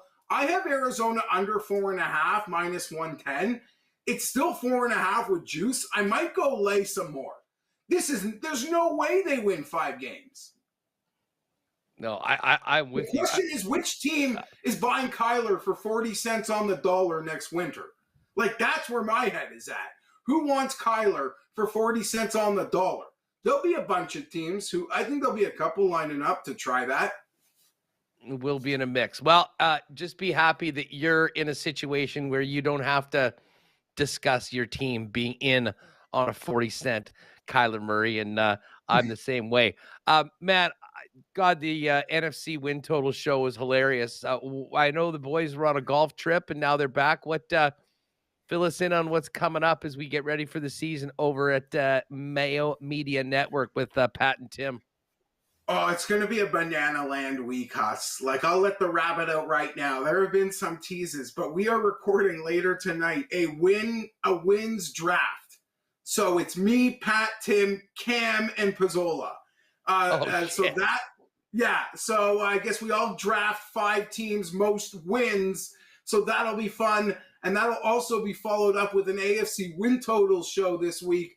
Also followed up, I believe, tonight with Pizzola, Cam, and Pat doing their best bets for the season is getting released. So it's a Banana Land week, and we'll probably have a live reaction show to Zach Johnson's captain's picks tomorrow. So if you're interested in that, check it out, because there's going to be a lot of thoughts running through any golf fans' heads once those get knocked out. Great stuff. Well, at Geoff Fienberg 17, get on over to YouTube if you haven't already. Subscribe to Mayo Media Network. Check out all the great content. Fienberg, you're the best, buddy. It was a great day to have you on. I need to get to an all-time fantasy football draft debacle coming up in a minute, but let's hope that all your drafts go well, the shows go well, and let's see some big-time games between the Chiefs and Chargers this year with a lot on the line. Love it, Hassan. Yeah, I saw you ranting last night, so I'll be tuned in on the YouTube. I'm looking forward. I've been percolating as to what this could be about, so I'll be one of your viewers. Right on. There it is, Geoff Fienberg with us. Yeah, we're gonna get to that story in just a second, and it is an absolute doozy. I know Commissioner Jamie Thomas of our league tonight has things ship shape and ready to go for the for tonight's draft. All right, just before we get to that, and we'll get to the Cool Bet Lines in a couple of minutes. Big shout out to our friends over at Little Brown Jug. Hope you had a few 1919s on the weekend or a few generic lagers. And I know the liquor commission strike is there, but this was a good reminder that the best place to get local beers is at the local breweries, and no better spot than the brewery and tap room at Little Brown Jug down on William Avenue, where we will be hosting our latest edition of Winnipeg Sports Talk Sports Trivia on September 13th. It's a Wednesday night. You don't have to miss any games. We'll have a Thursday night or the next day. But it is important, folks, that you get to the link. There's a link in the description of this video, or go to winnipegsportstalk.com. There's a link right up at the top of the page, and get your tickets now. We were stunned at how quickly the response was when we announced this about a week ago. And we don't have a lot of room left. There is limited capacity, obviously, with the room. We're hoping to be doing it outside, weather permitting. But if you do want to make sure you and your friends are in, get on over to that Eventbrite link, get your tickets, reserve them, and we'll look forward to seeing you for our 3rd edition of WST Sports Trivia coming up in a couple weeks. Of course, we just talked a whole bunch of golf with Geoff Fienberg. We'll get to the Ryder Cup team tomorrow. And a big shout out to our friends at Breezy Bend Country Club for their support all season long. Courses never look better. Those brand new greens on 7 and 15 are open now. Everyone loves them. If you're thinking about a great long-term home for you and your family at one of Manitoba's top private courses, Breezy is the spot. Call Corey Johnson at the clubhouse. Go to breezybend.ca and get on the waiting list right now for 2024. And hopefully we'll see you at the Bend coming up next year. Hey, a big shout out to Doug Brown. Doug taking advantage of the weekend and a little bit of time with the Bombers playing on Thursday to get up to Aitken's Lake. And I saw on Twitter yesterday, DB pulling out first day a Master Angler 28-inch walleye. So cheers to Doug Brown, and cheers to the great people at Aitken's Lake, world-class fishing and even more world-class hospitality. Find out more about booking for the 2024 season for a private family event, corporate gatherings as well. It's all there, aikenslake.com, or hit up Pit Terren at Aitken's Lake on Twitter. And hey, big cheers to the Gold Eyes. Beautiful, beautiful weekend for the Fish. And listen, it's been a real tough season as far as the year went on the field. However, the Gold Eyes did finish up with a pretty nice weekend, which included a brand new player coming in and throwing a complete game shutout in his pro debut. That was what it was all about at the ballpark on the weekend. And it was RJ Martinez. He got it done. Complete game, 4-game shutout. What a win, and what a nice way to finish off the season. Shout out to everyone that went out to the ballpark and everyone that joined us for that event earlier this season. Fish hit the road for the final week of the regular season, and we'll wrap the season at some point coming up with our pal Andrew Collier as well. All right, I'm going to get to the Cool Bet lines in just a minute. But let me roll this out for you people. Last night, I alluded to this on Twitter, an absolute fantasy football draft disaster. I have been playing for over 20 years, for sure, maybe 25. And I've never had anything like this happen. And it gives you that much more appreciation for the commissioners out there that are holding it down, that are doing a lot of the dirty work, that are organized and prepared. I will not name names, but I was in a league yesterday. This league's been going on for a long time. It is sort of an in-depth league. It has individual defensive players. So it already is a longer draft. There is keepers that are put in, not very many, but that are put in. And all of that was done perfectly. And we were using a new site, which actually is amazing, called Sleeper, perfect for dynasty leagues and things that are a little bit more, there's a little more under the hood, if you will. So it's draft day last night, 7:00 start. We've got somebody's in Orlando, somebody's in an airport out west waiting for their flight to come home. Someone's at the lake waiting to do it and then drive back. Everyone putting out everything that they have to do to get it on to be ready to draft at 7. The commissioner of this league that has come up with this, all the rules, this guy is the most hardcore fantasy football guy I think I know. He's the guy sending you trade offers at 3 a.m. Also a family guy, though. I'm pretty sure he's got a pretty busy family life. But, I mean, the draft day is like Christmas for this individual. So it was very strange when the draft started and he was not there. Now, it wasn't a big deal, and I thought it might be planned because this individual had also traded all of his picks in like the first 9 rounds over the course of the last couple of years. However, I had some extra picks. I wanted McCaffrey as a keeper. I traded him a 4th-round pick. We'll get to that in a minute. So the draft begins a little late, which was strange.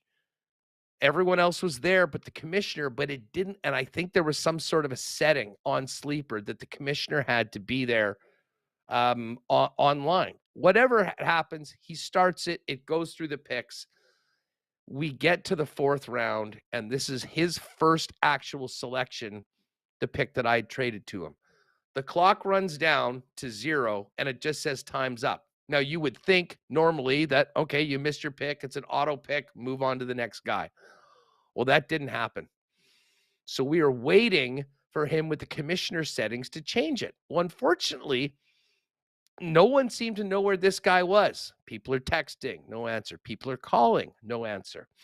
After about half an hour, somebody gets a hold of him on the horn. Our commissioner was on a bike trail in the Sandylands yesterday. His bike broke down and was stranded on a trail for 4 to 5 hours. Now, he was still stranded when we got the draft going.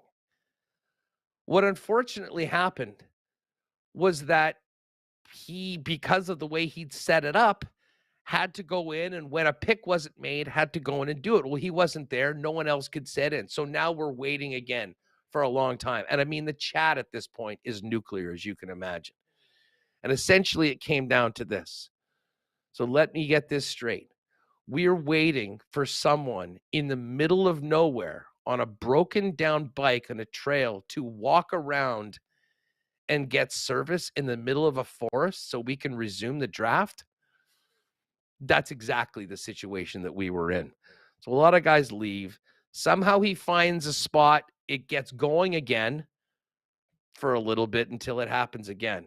I think we ended up having 14 or 15 pauses or breaks in the draft. It ended up going at probably 5 or so hours. Many guys that were ready to go for their draft when it was supposed to happen. Well, poor Terry was on a plane. He missed a bunch of his picks. Guys were driving back from the lake at that point, missing picks.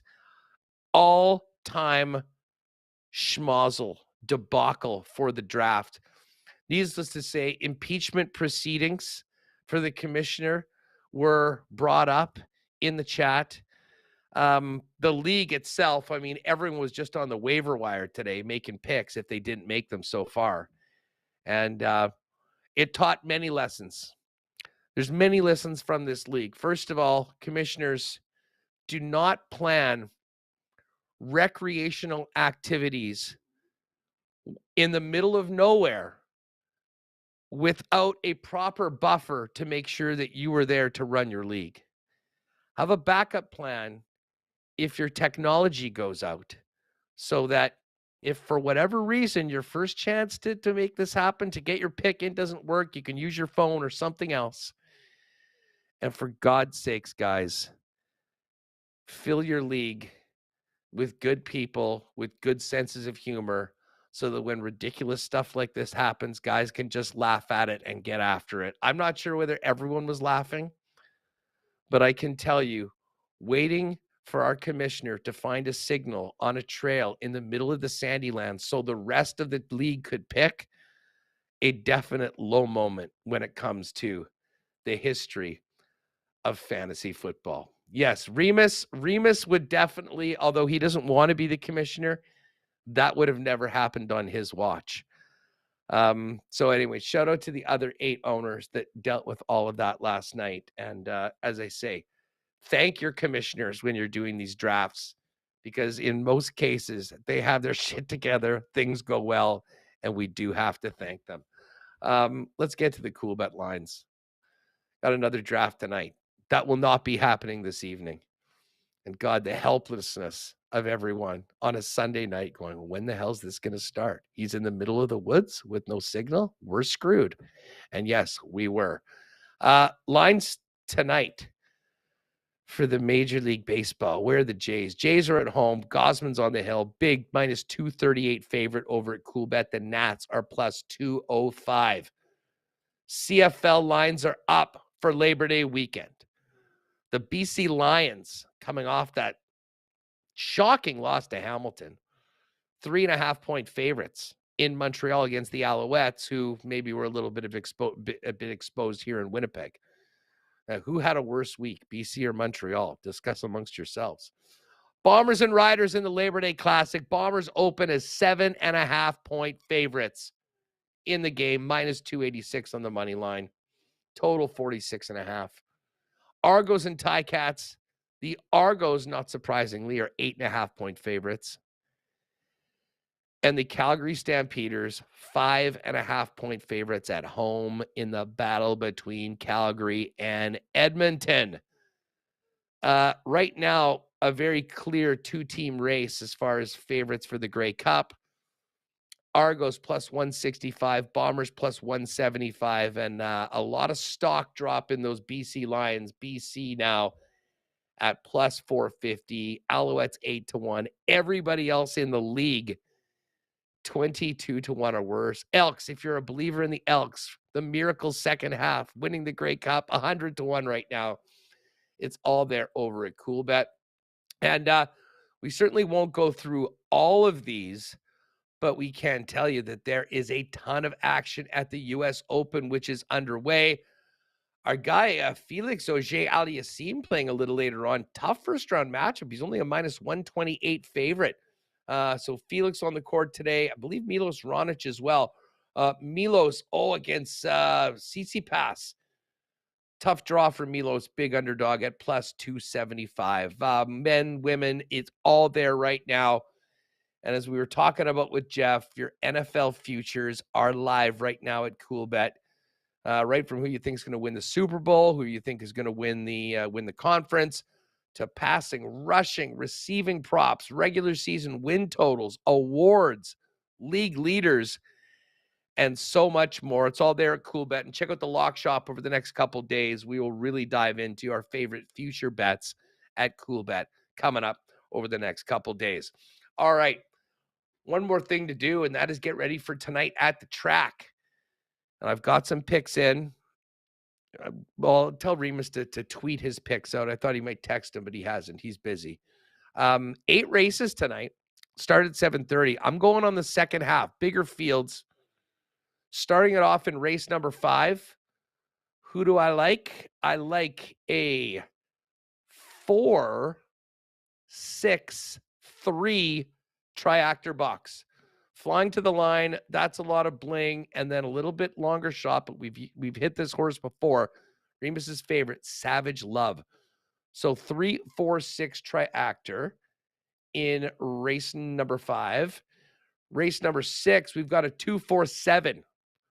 So Dazzlin' Mischief, Fresh One, and Orcadian Storm.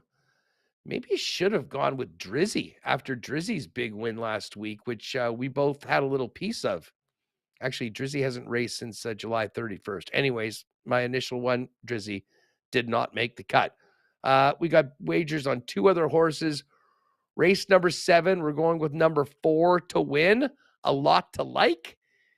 And then race number 8, we are taking Ride 'em. Ride 'em's won a couple times. I think my buddies have a piece of that horse right now. So it does say it's just a 2-1 favorite. I have a feeling that'll probably get a little bit bigger once betting opens, but Ride 'em in race number 8. Ride 'em is horse number 7. All right, man. Awesome show today. Great way to kick things off. Glad Remo was enjoying a little bit of time away. Big thanks to Joey Slattery for jumping on at the beginning of the program. And always great to have Scooch on, Fienberg, and, of course, Jeff Hamilton. And a big thanks to Jeremy for just smoothly getting us through the entire show right away. Jeremy's going to be here all week. Slats is going to be here all week to open up the program. So we'll get to it tomorrow. We'll have lots to get to with Mike McIntyre. We didn't spend a ton of time talking Jets today. Not that there was much to talk about, but Mike had a busy weekend at the golf course. We'll hit that little CFL. And we'll probably take a trip to the U.S. Open. We'll see if we can get John Horn on tomorrow. Talk about the Canadians at the U.S. Open as this tournament gets underway. Matches all day over on TSN. But Monday's show in the books. Another draft tonight. Hopefully it'll go smoother than last night's. But anyways, thanks to all of you for making us a part of your day. If you haven't already, hit that the thumbs up on the way out. Hit that red subscribe button. Tell a friend about Winnipeg Sports Talk, where they can find us, and join us for another packed show tomorrow at 1 o'clock right here on WST. Have a great night, everybody. Oh, my God. Oh! Shut it down. Let's go home. Thanks for tuning in to Winnipeg Sports Talk Daily. Make sure to subscribe on YouTube and your favorite podcast feed at winnipegsportstalk.com.